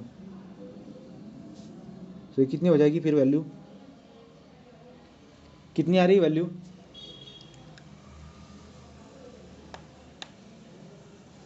कितनी वैल्यू आ रही है, 141 1410, सो 1410, हाँ, सो 1414.2, किलो लीटर पर डे। अब किलो लीटर पर डे बोल रहे हो तो हम क्या करेंगे, 1414.2 इंटू किलो लीटर मतलब 10⁻³ लीटर, किलो लीटर मतलब 10⁻³ litre divide by day per day, right. Per day में इतना लीटर पानी लग रहा है, पर मुझको मिलियन के टर्म में लिखना होगा तो मैं क्या करूँगा, एक पॉइंट यहाँ पे शिफ्ट करता हूँ तो यहाँ पे 10⁻⁴ हो जाएगा, एक पॉइंट यहाँ पे शिफ्ट करूँगा तो यहाँ पे 10⁻⁵ हो जाएगा, एक पॉइंट यहाँ पे शिफ्ट करूँगा तो यहाँ पे 10⁻⁶ हो जाएगा। तो therefore 1.41 into 10⁻⁶ litre per day हो जाएगा। तो 1.41 इंटू 10⁻⁶ लीटर पर डे हो जाएगा। पर 10⁻⁶ को हम क्या लिखते हैं, 10⁻⁶ को हम मिलियन लीटर लिखते हैं। इसके लिए इसका आंसर क्या आ जाएगा, QFD is equal to 1.41 MLD, million litre per day. ये हुई हमारी QFD की वैल्यू। क्लियर हुआ क्या पॉइंट? कहाँ से रिपीट करने की जरूरत है बताओ आपको, बताओ ये यहाँ तक क्लियर है क्या? QFD is equal to 1.41 MLD। ठीक, अगला वाला पॉइंट। अब क्या करेंगे, अब निकालेंगे कोइंसिडेंट ड्राफ्ट।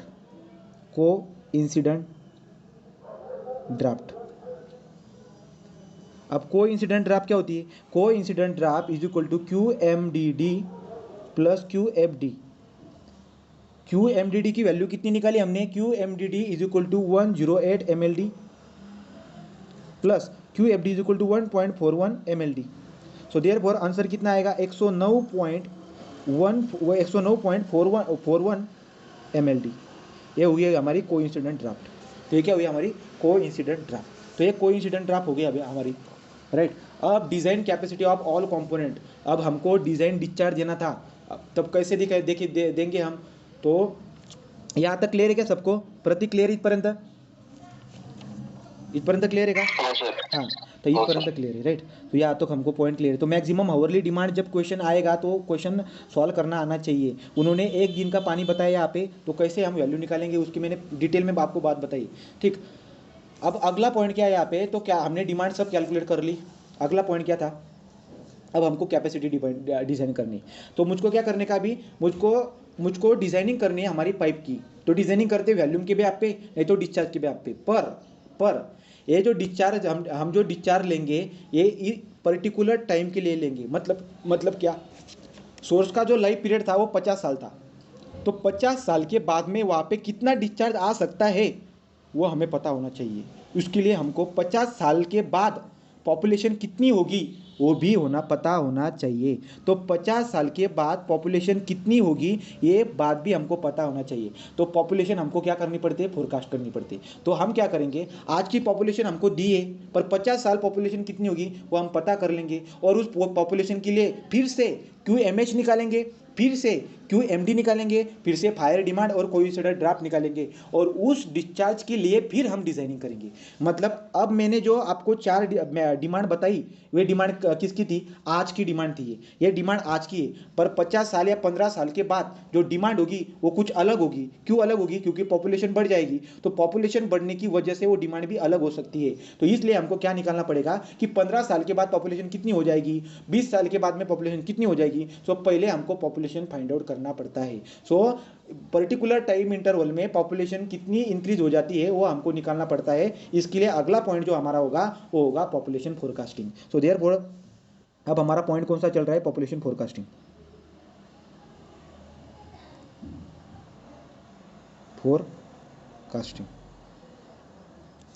सो पॉपुलेशन फोरकास्टिंग के बारे में देखेंगे फिर। अभी पॉपुलेशन फोरकास्टिंग क्या होती है। सो पॉपुलेशन फोरकास्टिंग मतलब क्या कि फ्यूचर में जो पॉपुलेशन होगी वो कितनी बढ़ सकती है ज़्यादातर, उसको हम निकालेंगे, उसको हम क्या करेंगे, निकालेंगे।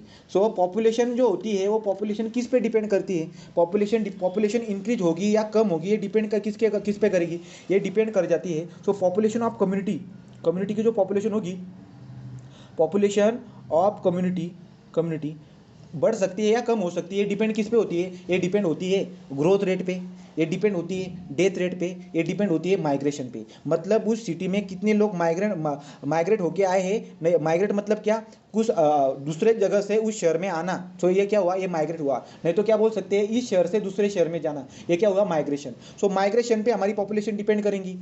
आने वाले 10 साल में बहुत सारे लोगों ने क्या किया, इस शहर में क्या माइग्रेशन किया, तो यहाँ पे बहुत लोग आ गए, तो पॉपुलेशन क्या जो हो जाएगी, बढ़ जाएगी। तो पॉपुलेशन डिपेंड कर जाती है माइग्रेशन पे, ग्रोथ रेट पे। ग्रोथ रेट रेट मतलब क्या कि शहर में कौन सी रेट से ग्रोथ हो रही है उसकी रेट पे हम क्या करेंगे, हमारी पॉपुलेशन को अफेक्ट करेंगे, मतलब उसके बिहाफ पे हमारी पॉपुलेशन अफेक्ट होती है और death rate. So therefore population of community population of community is affected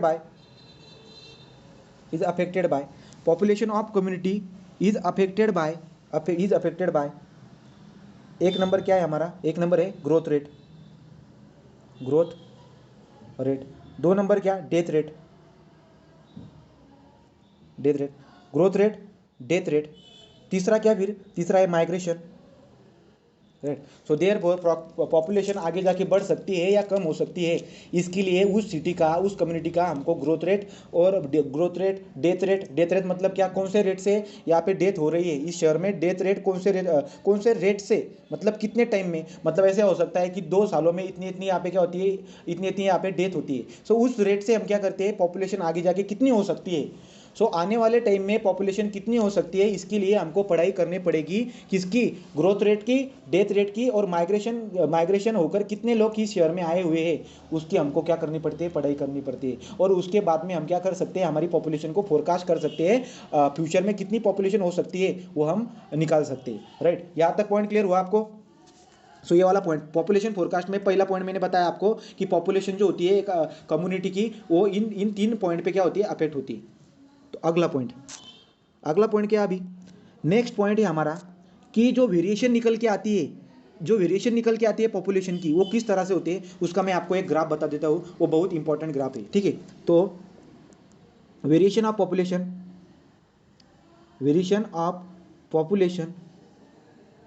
in any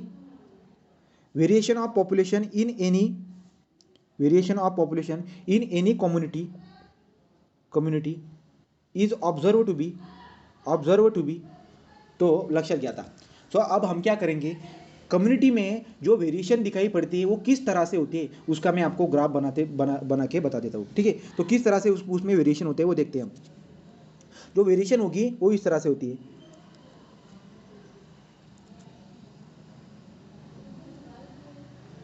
इस तरह से वेरिएशन होगी। अब कैसी वेरिएशन होगी उसको हम समझ रहे हैं, ठीक है। ठीक, एक एरिया था, एक एम्प्टी एरिया था, उस एम्प्टी एरिया में अभी क्या हो रही है, उस एम्प्टी एरिया में अभी एक सिटी जो होगी, वो सिटी क्या हो रही है, वहाँ पे एक सिटी प्लॉट होने वाली, मतलब कुछ सालों में वहाँ पे एक सिटी बन सकती है। तो लोग आने लगे, उस एम्प्टी एरिया में लोग आने लगे, लोगों की जो संख्या थी, मतलब जो नंबर थी वो भी क्या होगी, बढ़ती चली गई। तो हमारी सिटी क्या होगी, अभी सिटी जो होगी, सिटी बढ़ते जाएगी। तो क्या होगी, स्टार्टिंग में सिटी यंग होगी, क्या होगी, यंग होगी, पर जैसे जैसे टाइम जाता जाएगा सिटी क्या होगी, ओल्ड होती जाएगी। तो एक ग्राफ मैं आपको बता रहा हूँ, ये ग्राफ पॉपुलेशन वर्सेस टाइम का, सो पॉपुलेशन वर्सेस टाइम का ये ग्राफ है हमारा, पॉपुलेशन वर्सेस टाइम। ये जो मैंने आपको टॉप पे ये लाइन निकाल के बताई है हमारी सैचुरेशन पॉपुलेशन मतलब क्या कि एक सिटी है, मुंबई सिटी में ज़्यादा से ज़्यादा सिर्फ इतने ही लोग रह सकते हैं, उसके ऊपर पॉपुलेशन कभी भी जाने नहीं वाली, ठीक। मतलब मुंबई जो सिटी है हमारी, उस सिटी की मैक्सिमम पॉपुलेशन जो होगी, मैक्सिमम पॉपुलेशन उस सिटी में ज़्यादातर कितने लोग रह सकते हैं, जो मैक्सिमम पॉपुलेशन होती है उसको हम सैचुरेशन पॉपुलेशन बोलते हैं, राइट। उसके बाद में क्या होगा, उसके बाद में उस शहर में पॉपुलेशन इंक्रीज होने के बाद में क्या होगा, डिक्रीज होने लगती है पॉपुलेशन। कैसे डिक्रीज होगी मैं बताता हूँ आपको आगे, ठीक है। तो ये हुई हमारी maximum population. So maximum population और सैचुरेशन पॉपुलेशन बोलेंगे उसको हम, तो सैचुरेशन पॉपुलेशन। नेक्स्ट वाला पॉइंट क्या है यहाँ पे, तो पॉपुलेशन का वेरिएशन कैसे होता है उसके लिए मैंने आपको एक कर्व बताई है। इस कर्व में मैं 3 रीजन लेता हूँ, 3 रीजन लेता हूँ। कौन कौन से रीजन लेता हूँ मैं, यहाँ पे ए वाला एक रीजन, ए वाला एक रीजन और ए वाला एक रीजन। तो एक रीजन एक है, ये 2 और ये 3, ऐसी 3 रीजन हमारे पास है, ठीक। तो ये 3 रीजन है हमारे पास, तो 3 रीजन हमारे पास है, ये 3 रीजन से हम समझने वाले हैं अभी क्या। तो देखो पहला रीजन जो होगा, ये रीजन हमें क्या बताई दे रहा है, यहाँ पे क्या हो रहा है, यहाँ पे स्टार्टिंग में पॉपुलेशन 0 थी, तो सिटी अभी बनने को स्टार्ट हुई है। टाइम क्या था, टाइम T=0 था, मतलब एक पर्टिकुलर टाइम से वहाँ पे उस जमीन पे क्या हुई, सिटी बनने को स्टार्ट हुई। पॉपुलेशन क्या हो गई यहाँ से, स्टार्टिंग को पॉपुलेशन P0 थी, मतलब 0 कोई पॉपुलेशन थी। उसके बाद में क्या हुआ, यहाँ तक फेज 1 में क्या हुआ, पॉपुलेशन बढ़ गई, तो इतने टाइम में पॉपुलेशन बढ़ गई, ठीक है। सो मुझको पहले फेज में क्या हो रहा है, पहली फेज में दिखाई पड़ रहा है कि पॉपुलेशन बढ़ गई, हमारी पॉपुलेशन क्या हो गई, बढ़ गई। पर पॉपुलेशन बढ़ने का जो रेट होता है, रेट मतलब क्या, मतलब मैं ऐसे बोल सकता हूँ कि एक साल में 100 लोग बढ़े, एक साल में क्या हुए, 100 लोग बढ़े, अगले साल में 200 लोग बढ़ गए, अगले साल में क्या हुआ, 200 लोग, अगले साल में 300 लोग आ गए, अगले साल में 400 लोग आ गए। मतलब क्या हो रहा है यहाँ पे कि जो रेट होता है, रेट हो रहा है हमारा, इस साल में 100 लोग, अगले साल में कितने लोग बढ़े, एडिशनली 200 लोग बढ़े, अगले साल में 300 लोग बढ़े। मतलब पॉपुलेशन इंक्रीज का जो रेट है वो भी बढ़ रहा है हमारा, वो भी क्या हो रहा है, बढ़ रहा है। तो वो कहाँ से समझ में आता है हमको, पहला पॉइंट क्या बोल रहा है मैं कि फेज वन में पॉपुलेशन बढ़ रही है, बराबर, फेज वन जो है, फेज वन में पॉपुलेशन बढ़ रही है, बराबर। दूसरी बात, फेज वन में पॉपुलेशन बढ़ने का जो रेट होता है, रेट, वो रेट भी बढ़ रहा है। कैसे, देखो मैंने क्या किया, यहाँ पे स्लोप निकाला, ये स्लोप निकाला मैंने इस पॉइंट पे भी स्लोप निकाला, 2 पॉइंट पे स्लोप निकाला।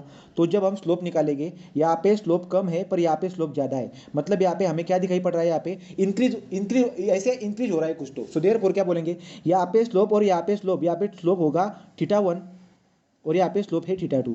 सो देयरफॉर थीटा 2 जो है वो ज़्यादा है थीटा 1 से, मतलब जो स्लोप है हमारी वो बढ़ गई, तो स्लोप क्या होगी, बढ़ गई। सो देयरफॉर फेज वन में पॉपुलेशन तो बढ़ रही है, पर उसके साथ में पॉपुलेशन बढ़ने का जो रेट होता है वो भी बढ़ रहा है। रेट मतलब क्या, इस साल में 100 लोग आए, अगले साल में 100 लोग आने चाहिए थे, मतलब पॉपुलेशन बढ़नी चाहिए, इस साल में 100 लोग आए, अगले साल में भी 100 लोग आ गए, उसके अगले साल में भी 100 लोग आए, उसके अगले साल में, मतलब जो पॉपुलेशन बढ़ रही है उसका रेट कांस्टेंट है, उसका रेट यहाँ पे क्या है, कांस्टेंट है। इस साल में 100 लोग आए, अगले साल में पॉपुलेशन बढ़ गई 100 से, उसके अगले साल में पॉपुलेशन बढ़ी 100 से।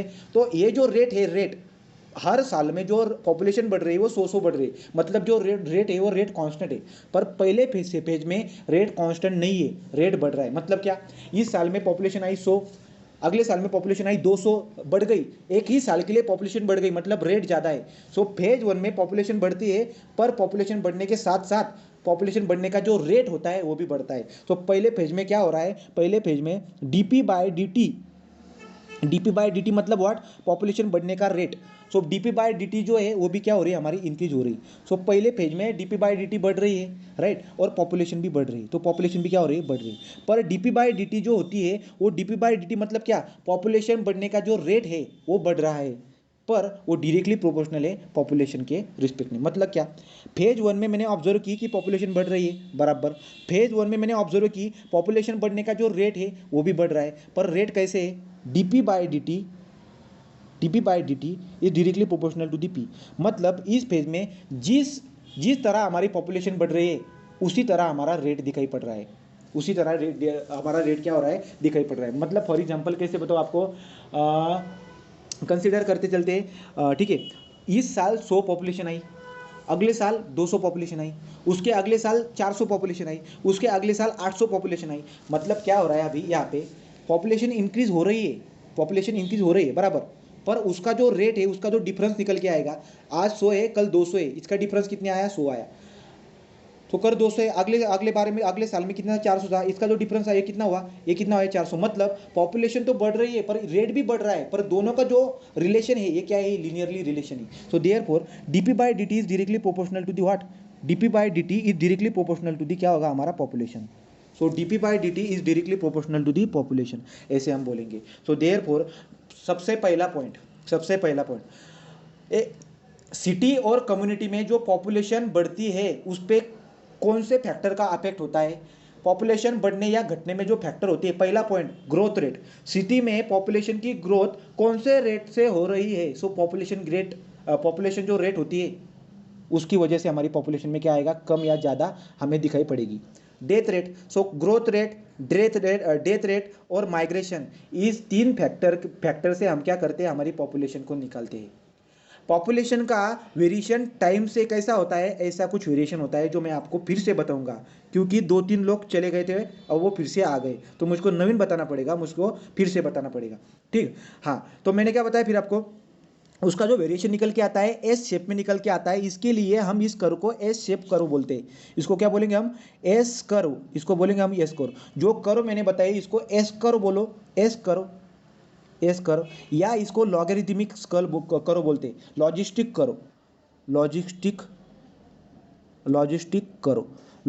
कर्व क्यों बोलते हैं हम इसको, क्योंकि इसका जो इक्वेशन बनेगा, जो हमने पॉपुलेशन वेरिएशन का जो कर्व बनाया है, पॉपुलेशन वेरिएशन का जो कर्व हमने बनाया है, उसका जो इक्वेशन बनेगा, वो लॉग की टर्म में होता है, मतलब क्या, अब एक लाइन होगी, इस लाइन का इक्वेशन क्या होता है, y is equal to M X, होता है, ये लीनियर रिलेशनशिप दिखाई पड़ती है, राइट। पर कोई इक्वेशन ऐसी भी होती है y is equal to x square, मतलब ये पैराबोलिक हो गई, right. y is equal to x cube, मतलब वो क्यूबिक हो गई।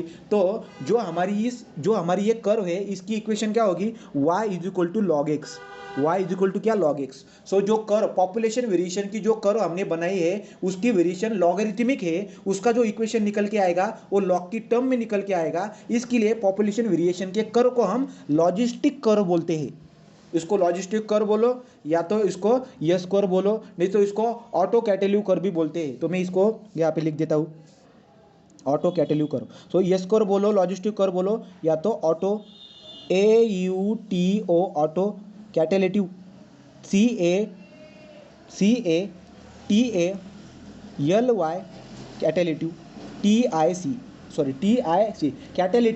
Catalytic, auto catalytic, TIC auto catalytic curve भी बोलते। तो इस कर्व के पॉपुलेशन वेरिएशन की जो कर्व हमने निकाली है, इसके 3 नाम होते हैं, yes curve, auto catalytic curve और लॉजिस्टिक कर्व, इसी तरह। और जो मैंने ऊपर जो टॉप को जो पीले कलर की जो लाइन बताई है यहाँ पे, ये पीले कलर की जो लाइन होती है, इस पॉपुलेशन को हम क्या बोलते हैं, इसको सैचुरेशन पॉपुलेशन बोलते हैं। सैचुरेशन पॉपुलेशन मतलब क्या, उस कम्युनिटी और उस सिटी की मैक्सिमम पॉपुलेशन जो उसकी होगी, उसको हम क्या बोलते हैं, सैचुरेशन पॉपुलेशन, राइट। तो सैचुरेशन पॉपुलेशन है।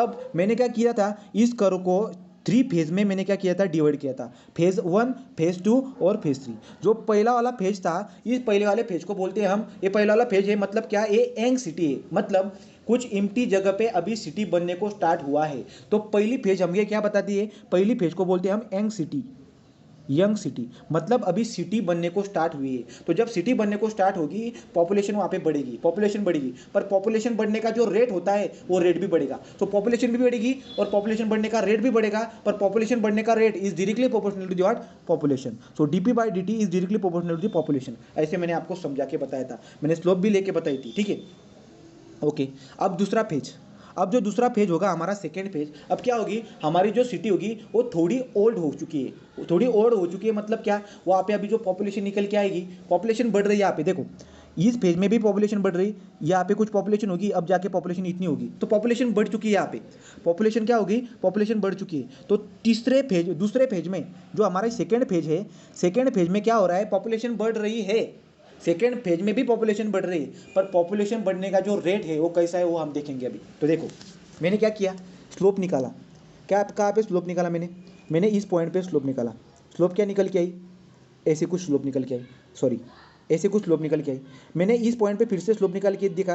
तो तुम जब देखने को जाओगे तो तुम्हें दिखाई पड़ेगा कि यहाँ पे ऐसी स्ट्रेट लाइन दिखाई पड़ रही। स्ट्रेट लाइन जब होगी तो इसका मतलब क्या हुआ, यहाँ पे स्लोप जो होगी वो कांस्टेंट होगी। तो फेज 2 में जो लाइन हमें दिखाई पड़ रही है यहाँ पे, वो नियर बाय स्ट्रेट लाइन है, मतलब यहाँ पे जो पॉपुलेशन इंक्रीज होने का जो रेट होगा, जिसको हम बोलते हैं DP/dt, ये DP/dt क्या होगा, ये DP/dt near by approximately constant होगा। मतलब क्या, एक साल में कितनी पॉपुलेशन बढ़ रही, 100। आज पॉपुलेशन कितनी थी, 100। अगले साल में फिर से 100 पॉपुलेशन हुई, उसके अगले साल में फिर से 100 पॉपुलेशन इंक्रीज हुई, उसके अगले साल में फिर से 100 पॉपुलेशन इंक्रीज हुई। मतलब हर साल में पॉपुलेशन कितनी इंक्रीज हो रही है, 100 इंक्रीज हो रही है। मतलब पॉपुलेशन इंक्रीज होने का जो रेट है वो कॉन्स्टेंट है, हर साल में 100 इतनी पॉपुलेशन बढ़ रही है, मतलब कॉन्स्टेंट रेट से पॉपुलेशन बढ़ रही है। सो देयरफॉर दूसरे फेज में पॉपुलेशन बढ़ने का जो रेट होता है वो कॉन्स्टेंट होता है। Therefore DP/dt is equal to what, constant, is equal to क्या निकल के आएगी, कांस्टेंट निकल के आएगी। पर फेज 1 में जो DP/dt था, मतलब पॉपुलेशन इंक्रीज होने का जो रेट था वो directly proportional to the population था। मतलब क्या, कि जैसे जैसे पॉपुलेशन बढ़ रही है, पॉपुलेशन बढ़ने का रेट भी बढ़ रहा है, मतलब इस साल 100 होगी तो अगले साल 200 हो जाएगी, उसके अगले साल 300 हो जाएगी, मतलब रेट भी बढ़ रहा है। यहाँ पे पॉपुलेशन तो बढ़ रही है पर रेट भी ज़्यादा हो रहा है, राइट। पर दूसरे फेज में क्या हो रहा है, पॉपुलेशन तो बढ़ रही है पर पॉपुलेशन बढ़ने का रेट क्या है, कांस्टेंट है। तो ये वाली इसमें क्या है, कांस्टेंट है। तो ये हमारी क्या होगी अभी, ओल्ड सिटी हो जाएगी, ये हमारी क्या होगी, ओल्ड सिटी होगी। तो दूसरा फेज हमने कवर कर लिया। दूसरा फेज में क्या हुआ, फिर दूसरे फेज में पॉपुलेशन बढ़ती है, पॉपुलेशन बढ़ती है, पर हर साल में पॉपुलेशन सेम वैल्यू की बढ़ती है। आज 100 बढ़ी, अगले साल भी 100 बढ़ेगी, उसके अगले साल भी 100 बढ़ेगी, ऐसी तरह से पॉपुलेशन बढ़ रही है। तो दूसरे मतलब क्या हो रही है, जब यंग सिटी से हम ओल्ड सिटी की तरफ जाते हैं तो ऐसे वेरिएशन हमको दिखाई पड़ता है। तो यहाँ पे डीपी बाई डी का रेट क्या है, कॉन्स्टेंट है। तो दूसरा फेज समझ में आया क्या आपको, दूसरा फेज समझ में आया आपको, ठीक है। तो दूसरा फेज मैंने कवर कर डाला। तो अगला वाला फेज क्या है अभी आगे, अगला वाला फेज क्या है देखो, तो थर्ड फेज, जो थर्ड फेज होगी हमारी, ये थर्ड फेज ये वाली अभी, ठीक है। अब थर्ड फेज में क्या होता है देखो, थर्ड फेज में हमें दिखाई पड़ेगा कि पॉपुलेशन तो बढ़ रही, देखो ये पॉइंट से ये पॉइंट पे जा रहे हैं हम, ये पॉइंट पे ये पॉइंट पे ये पॉइंट पे जा रहे हैं, मतलब यहाँ पे पॉपुलेशन बढ़ रही है। इस पॉइंट से इस पॉइंट पे जब हम जाएंगे मतलब पॉपुलेशन बढ़ रही है यहाँ पे, राइट, और मैक्सिमम पॉपुलेशन की तरफ हम जा रहे हैं। पॉपुलेशन यहाँ पे बढ़ी, पॉपुलेशन यहाँ पे बढ़ रही, पर इसका रेट जो है पॉपुलेशन बढ़ने का वो कम हो गया। मतलब क्या, इस साल 100 पॉपुलेशन बढ़ी, पर अगले साल पॉपुलेशन बढ़ी है पर 100 नहीं, 80 पॉपुलेशन बढ़ी। समझ में आ रहा है क्या आपको, मैं समझा के बताऊँ। देखो थर्ड फेज में क्या हो रहा है, एक सिटी थी, इसकी पॉपुलेशन थी आज इसकी पॉपुलेशन थी 100, अगले साल इस शहर में पॉपुलेशन बढ़ के हो गई 180, मतलब 80 से क्या हुआ, पॉपुलेशन बढ़ गई। तो 180 अब क्या हो गई, अगले साल में इसकी जो पॉपुलेशन थी वो कितनी हो गई, 180 हो गई, ठीक है। अब क्या होगा, अब आगे अगले साल में इसकी पॉपुलेशन होके 180 से होगी आगे 40 ऐड करता, 50 ऐड करता हूँ, तो 80 200 कितनी होगी, 180 में 60 ऐड करने के बाद 240, मतलब पॉपुलेशन बढ़ रही है, पर पॉपुलेशन बढ़ने का जो रेट है वो कम हो रहा है। मतलब इस पहले साल में पॉपुलेशन कितनी बढ़ी थी, 80 बढ़ी थी, उसके अगले साल में पॉपुलेशन कितनी बढ़ी, 180 से मैं 240 से यहाँ पे लिख रहा हूँ, मतलब 60, मतलब पॉपुलेशन बढ़ने का जो रेट है यहाँ पे 80 बढ़ी थी, पर उसके अगले साल में पॉपुलेशन सिर्फ 60 बढ़ी।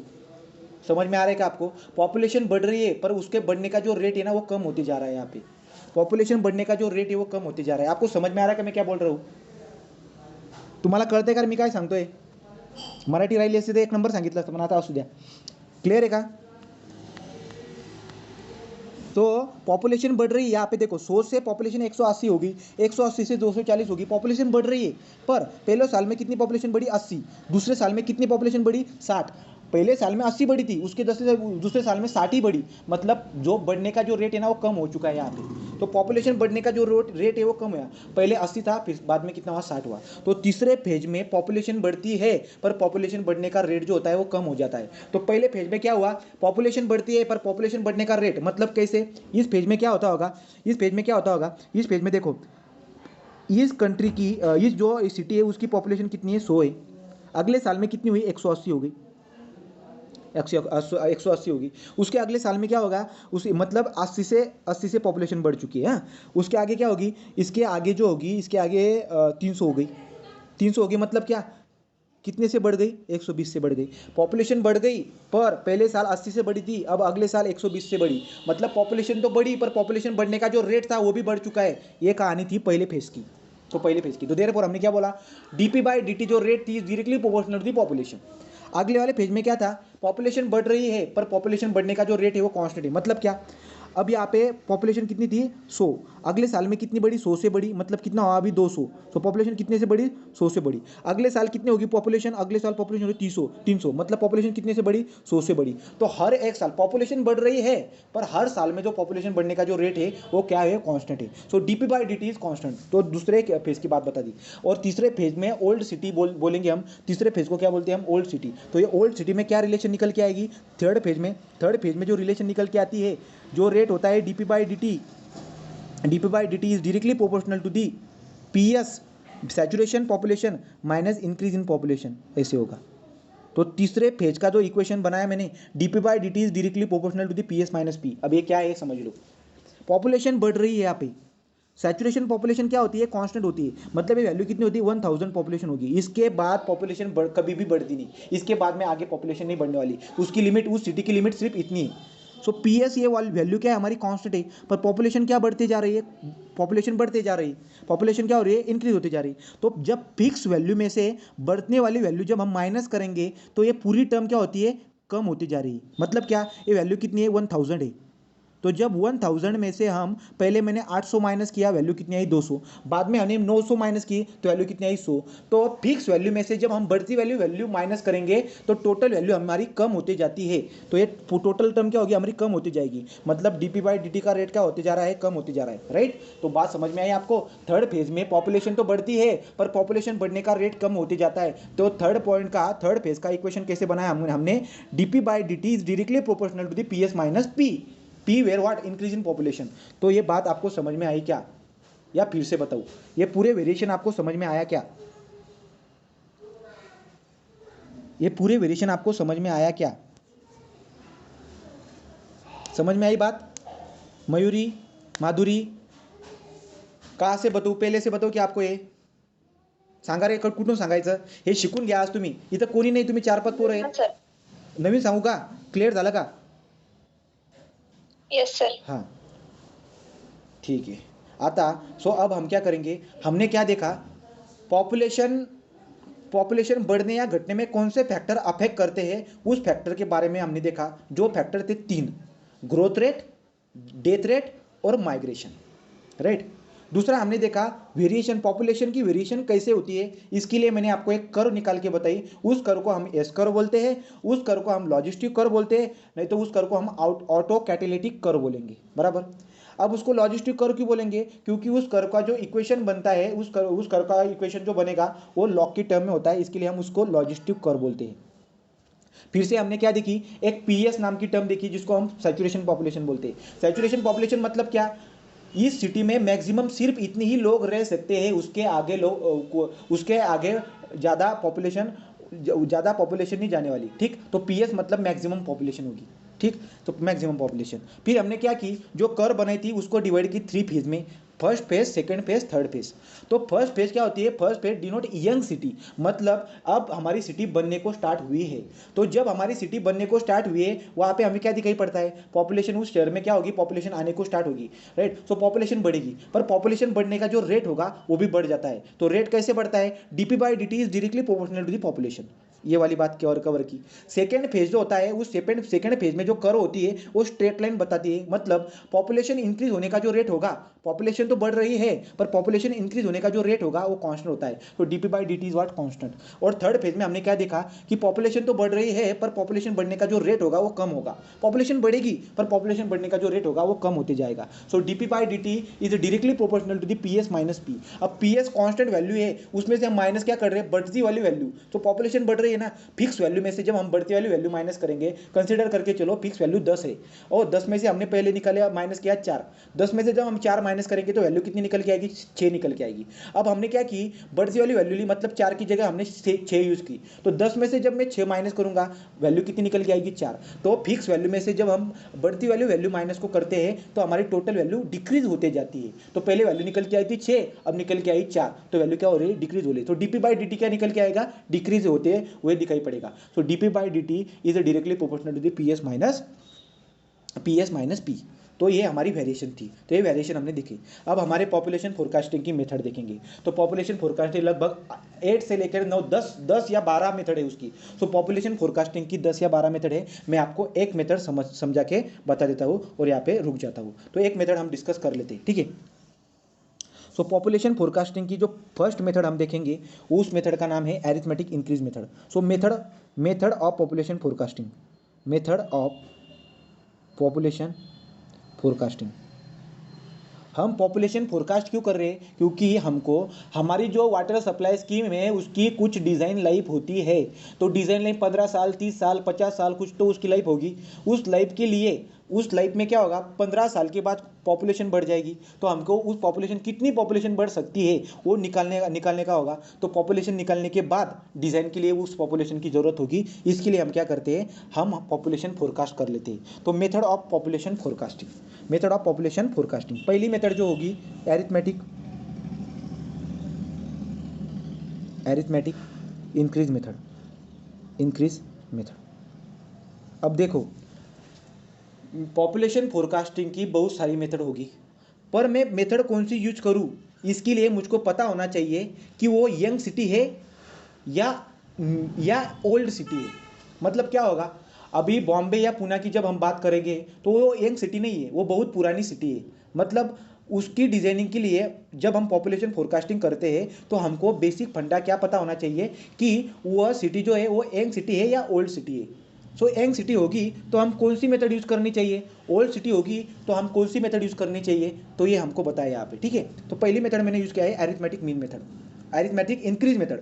एरिथमेटिक इंक्रीज मेथड, अब क्या होती है एरिथमेटिक इंक्रीज मेथड, तो इसका पहला पॉइंट लिखेंगे हम। तो first point, in this method,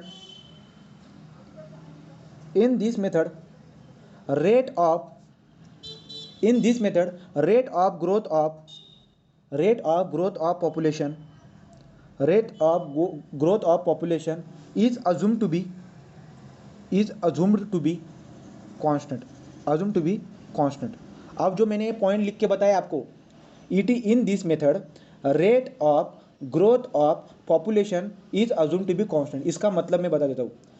arithmetic increase method जो होती है इसमें पॉपुलेशन की जो पॉपुलेशन ग्रोथ की जो रेट होती है डीपी बाई डी, तो डीपी बाई डी को मैं कांस्टेंट अज्यूम करके चल रहा हूँ। तो एरिथमेटिक इंक्रीज मेथड जो होगी, एरिथमेटिक इंक्रीज मेथड में मैं पॉपुलेशन की इंक्रीज होने की डीपी बाई डी को मैं कांस्टेंट अज्यूम करता हूँ। तो मुझको आप एक बात बताओ कि हम कौन से फेज में होगी।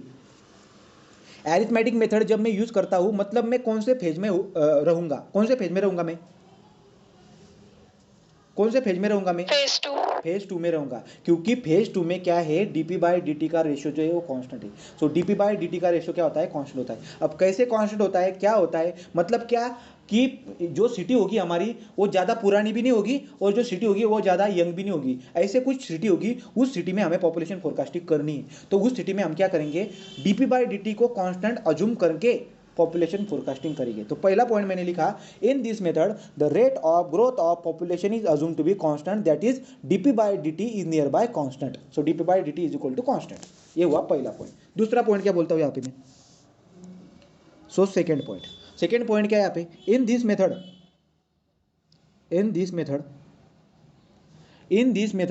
On average, in this method on average increase in population is considered over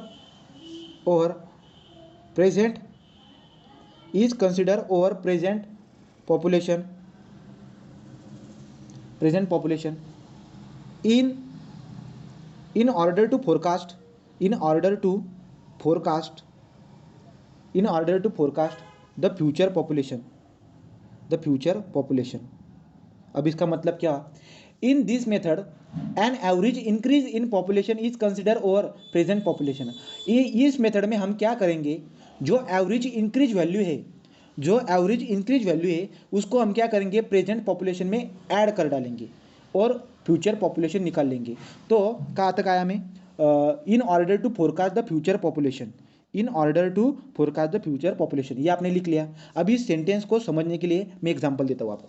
तो देखो, हमारे पास जो है हमने डाटा लिया है सेंसस, जो हमारी जनगणना होती है, सेंसस जो होता है वहाँ से हमने डाटा लिया है कि एक कोई तो सिटी है, एग्जांपल है यहाँ पे, हाँ एग्जांपल दे रहा हूँ मैं यहाँ पे कि 1990 में उस सिटी की जो पॉपुलेशन थी वो थी 60। हर 10 साल में क्या करता हूँ मैं, पॉपुलेशन को क्या करता हूँ, मेजर करता हूँ, कंट्री की सिटी की पॉपुलेशन हम मेजर करते हैं। तो 1990 में जो पॉपुलेशन थी वो थी 60। 2000 में जो पॉपुलेशन हो गई वो कितनी हुई, 100 हो गई। 2010 में जो पॉपुलेशन हो गई वो हो गई 200, राइट। बाद में 2020 में जो पॉपुलेशन हो गई वो हो गई हमारी 300। तो कितनी हो गई, 300 हो गई। अब मुझे एक बात बताओ, आप 300 हो गई, जो मैंने सेंटेंस लिखा है वो समझाने के लिए मैं आपको एग्जांपल लेके बताया, ठीक है। सो 1990 में जो पॉपुलेशन थी वो 60 थी, कंसीडर करके चलते हैं, पॉपुलेशन कुछ भी हो सकती है, 60,000 60 लाख कुछ भी हो सकती है, पर एग्जांपल लेके चलते हैं हम, 60 थी। 2000 साल में 100 पॉपुलेशन थी, 2010 में 200 थी, 2020 में 300 थी, ठीक है। अब मुझे एक बात बताओ, 1990 में जो पॉपुलेशन थी 60 थी, 2000 में कितनी हो गई, वो हो गई 100। तो कितने से इंक्रीज हो गई है, 40 से, राइट, 40 से इंक्रीज हो गई। 2000 से लेकर 2010 तक जो पॉपुलेशन इंक्रीज हुई 100 से कितनी इंक्रीज हो गई है, ये हो गई 100 से। 100 से इंक्रीज होगी, कितनी होगी, 200 हो गई, मतलब 100 से इंक्रीज हुआ। 2010 से 2020 में 200 से पॉपुलेशन 300 हो चुकी है, मतलब कितने से पॉपुलेशन बढ़ चुकी है, ये पॉपुलेशन बढ़ के हो गई, ये हो गई 100 से बढ़ी है, मतलब 2010 से 2020 में 100 से पॉपुलेशन इंक्रीज है, राइट ना। 100 से पॉपुलेशन इंक्रीज हो चुकी है। जो इंक्रीज पॉपुलेशन जो होगी 40, 100 और 100, 40, 100 और 100 क्या है, इंक्रीज इन पॉपुलेशन है। 40, 100 और 100 क्या है, इंक्रीज इन पॉपुलेशन है। तो हम क्या करेंगे, इसकी एवरेज निकालेंगे, इसकी एवरेज निकालेंगे। तो इसकी एवरेज कैसे निकालेंगे, 40 प्लस 100 प्लस 100, जो पॉपुलेशन में इंक्रीज हो चुकी थी उसकी हमने क्या निकाली है, उसकी हमने एवरेज निकाली। तो 200 100 प्लस 100 प्लस 40 डिवाइड बाय 3 करना पड़ेगा। सो 240 डिवाइड बाय 3 कितनी वैल्यू निकल के आएगी, ये आएगी हमारी 80। सो वैल्यू कितनी निकल के आई, 80। सो 80 क्या है हमारी, 80 है एवरेज इंक्रीज इन पॉपुलेशन, इसको एक्स बार बोलता हूं मैं। सो एक्स बार मतलब क्या, एक्स बार मतलब 80 आया, तो एक्स बार मतलब average increase in population, average increase in population. So average increase in population. तो पॉइंट क्या बोल रहा था, देखो, in this method an average increase in population is consider over present population in order to forecast future population. मतलब क्या हुआ, देखो, तो एवरेज इंक्रीज इन पॉपुलेशन कितना आया, 80। अब मुझको पॉपुलेशन निकालनी थी 2030 की, कितनी की, 2030 की। तो देखो 2020 में पॉपुलेशन कितनी थी, 300। 2020 में पॉपुलेशन कितनी थी, 300। हमको निकालने 2030 की पॉपुलेशन। तो 2030 की पॉपुलेशन कितनी होगी, 300 प्लस एवरेज इंक्रीज पॉपुलेशन, मतलब कितनी, 80। तो 300 प्लस 80 कितनी हुई, 380। तो इसकी अगले वाली पॉपुलेशन कितनी आने वाली, 380। सो अगली वाली पॉपुलेशन कितनी आएगी इसकी, 380। Arithmetic increase method. 2030 में पॉपुलेशन कितनी निकल के आई, अभी 300 निकल के आई, 380 निकल के आई। 2030 में 380 निकल के आई। अब 2040 में पॉपुलेशन कितनी होगी, 380 plus increase average increase population 80 करो। तो 380 में फिर 80 ऐड कर डालो। तो 380 में 80 ऐड करने के बाद 460 पॉपुलेशन 2040 में दिखाई पड़ेगी। 2050 में पॉपुलेशन कितनी होगी, 2050 में पॉपुलेशन होगी, 2050 में पॉपुलेशन कितनी होगी, 460 में फिर से 80 ऐड कर डालो। सो जो एवरेज इंक्रीज पॉपुलेशन है वो हम क्या करते हो, ऐड करके हमारी फ्यूचर की पॉपुलेशन निकाल लेते हैं। ये मेथड है हमारी एरिथमेटिक इंक्रीज मेथड। आपको 20% समझ में आया क्या, 10 या 20% के रेंज में समझ में आया क्या, क्लियर हुआ क्या पॉइंट, कहां से बताओ, फिर से कहां से रिपीट करने की जरूरत है, बताओ मुझको। ये पॉइंट क्लियर हुआ क्या आपका, ठीक है। तो देखो हम क्या करते हैं, हमारी जो पॉपुलेशन में इंक्रीज हो रही है, कितने से इंक्रीज हो रही है, 60 से 100 में 40 का इंक्रीज हो रहा है, 100 से 200 में 100 का तो जितनी भी इंक्रीज होगी उसका हम एवरेज निकालेंगे, उसको हम क्या बोलते हैं, एवरेज इंक्रीज इन पॉपुलेशन, जिसको हमने एक्स बार बोला है। तो हम क्या करेंगे, प्रेजेंट पॉपुलेशन में एवरेज इंक्रीज पॉपुलेशन ऐड करके हमारी फ्यूचर की पॉपुलेशन निकालेंगे। प्रेजेंट पॉपुलेशन में एवरेज इंक्रीज पॉपुलेशन ऐड करके हमारी फ्यूचर की पॉपुलेशन निकालेंगे। इसको समझने के लिए फिर से मैं क्या करूंगा, ये देखो, तो हमारा फॉर्मूला कैसे बनता है, देखो अभी तो हम क्या करेंगे, time t is equal to T not जब था, मतलब स्टार्टिंग पॉइंट है कुछ, ठीक, तब उसकी पॉपुलेशन थी p is equal to P not. Population कितनी थी उसकी, p is equal to P not. अब मुझको क्या करने का है, जब time t is equal to T one हो जाएगा फ्यूचर में, तो फ्यूचर की निकालनी, मतलब मेरे पास इस टाइम को t is equal to T not, T is equal to T not मतलब क्या, अब जो टाइम हमारा चल रहा है वो वाला टाइम, तो t is equal to T not को पॉपुलेशन मैंने मेजर की, जो पॉपुलेशन थी पी नॉट। तो अब इस टाइम पे जो पॉपुलेशन है हमारी t is equal to T not, इस टाइम पे जो हमारी पॉपुलेशन है ये हमारी पी नॉट इतनी पॉपुलेशन है, बराबर। तो time t is equal to T not पे आज की जो पॉपुलेशन है वो पी नॉट इतनी पॉपुलेशन है, बराबर। सो मैं क्या करूंगा, मुझको निकालनी है कल की पॉपुलेशन। कल मतलब क्या, कल मतलब क्या, अगले 10 सालों में कितनी पॉपुलेशन होगी वो। तो t is equal to T one मतलब अगले 10 साल में, तो t is equal to T one, तब पॉपुलेशन कितनी होगी, तब पॉपुलेशन जो होगी वो p1 पॉपुलेशन होगी।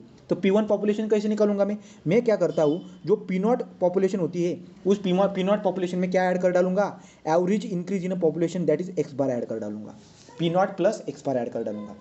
अब उसके अगला साल, अब क्या होगा उसका अगला साल, so therefore time t is equal to t2, मतलब उसके आने वाले अगले 10 साल में क्या होगा उसका बात कर रहे हैं हम, ठीक है। तो वो क्या होगी हमारी, वो उसकी पॉपुलेशन होगी p2 कुछ तो। सो p2 कैसे निकालूंगा मैं, p2 निकालूंगा, p2 is equal to p1 plus x bar. Clear है क्या पॉइंट आपको पॉइंट क्लियर हुआ क्या, p1 प्लस एक्स मतलब उसके पीछे वाला जो होगा p1 उसमें मैं एक्स बार ऐड कर डालूंगा, राइट। अब मुझको क्या निकालना है, t is equal to T, मतलब उसके आने वाले 10 साल की पॉपुलेशन निकालनी, तो मैं क्या निकालूंगा p3 इज इक्वल टू क्या हो जाएगा हमारा, p2 प्लस एक्स बार ऐसे हम निकालते हैं। क्लियर हुआ पॉइंट आपको? तो ऐसा हमारा फॉर्मूला बनते जाएगा। तो फॉर्मूला, जनरल फॉर्मूला कैसे बनता है वो देखो आप। जनरल फॉर्मूला कैसे बनेगा वो देखो आप। तो फॉर्मूला कैसे बनेगा, यहाँ से भी निकाल सकते हैं हम। जब हमने P2 निकाला, P2 is equal to P1 plus average increase in population बोल रहे हैं हम, तो इसको मैं क्या करता हूँ, इसको मैं बाहर निकालता हूँ ऐसे। ठीक, तो देखो अभी क्या है। So P2 is equal to P1 plus x bar है, पर तुमको P1 की वैल्यू पता है कितनी, P1 की वैल्यू, तो P1 की वैल्यू जो है वो यहाँ पे दी है, P1 is equal to P naught plus x bar.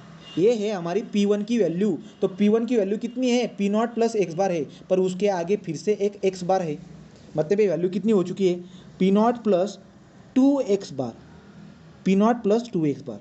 Clear हुआ?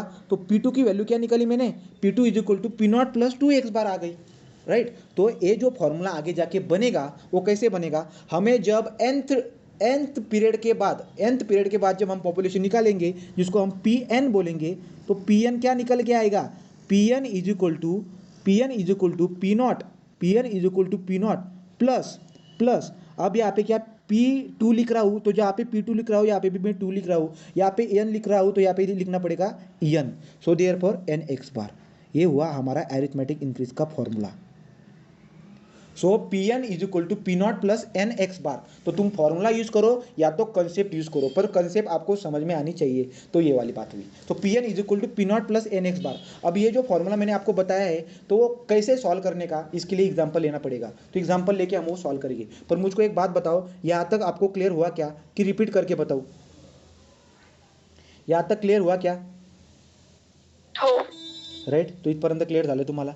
सो ऐसे हम फॉर्मूला बना लेंगे। तुम यहाँ से भी बना सकते थे, कैसे, P3 को मैं क्या लिख रहा हूँ, P3 को मैं P2 प्लस एक्स बार लिख रहा हूँ, पर P2 की वैल्यू क्या है, P1 प्लस एक्स बार है, फिर से P1 की वैल्यू क्या है, ऐसे डाल के मैं फाइनल फॉर्मूला कैसे बनेगा हमारा, ये वाला फॉर्मूला बनेगा। तो बेसिक फॉर्मूला क्या है हमारा, Pn is equal to P not plus N x bar, right. पर आज की पॉपुलेशन दी है और अगले 10 साल की पॉपुलेशन आपको जब निकालने को बोलते हो, तो हमको क्या करना पड़ेगा, आज की पॉपुलेशन में एवरेज इंक्रीज पॉपुलेशन जो होगी वो ऐड कर देने का। और एवरेज इंक्रीज पॉपुलेशन कैसे निकाली मैंने, वो आपको बता दिया। हर साल में कितनी वैल्यू बढ़ रही है, जो जितनी वैल्यू बढ़ रही होगी उनका एवरेज निकाल लो, उसको बोलते हैं हम increase in population. So average increase in population. तो क्लियर झालं? नजीमा आपको क्लियर हुआ है? माधुरी, डिम्पल, राइट। तो ये वाली बात हमारी क्लियर हो चुकी है। तो अब क्या देखेंगे हम, मेथड ऑफ पॉपुलेशन फोरकास्टिंग में पहली मेथड हमने क्लियर कर डाली है।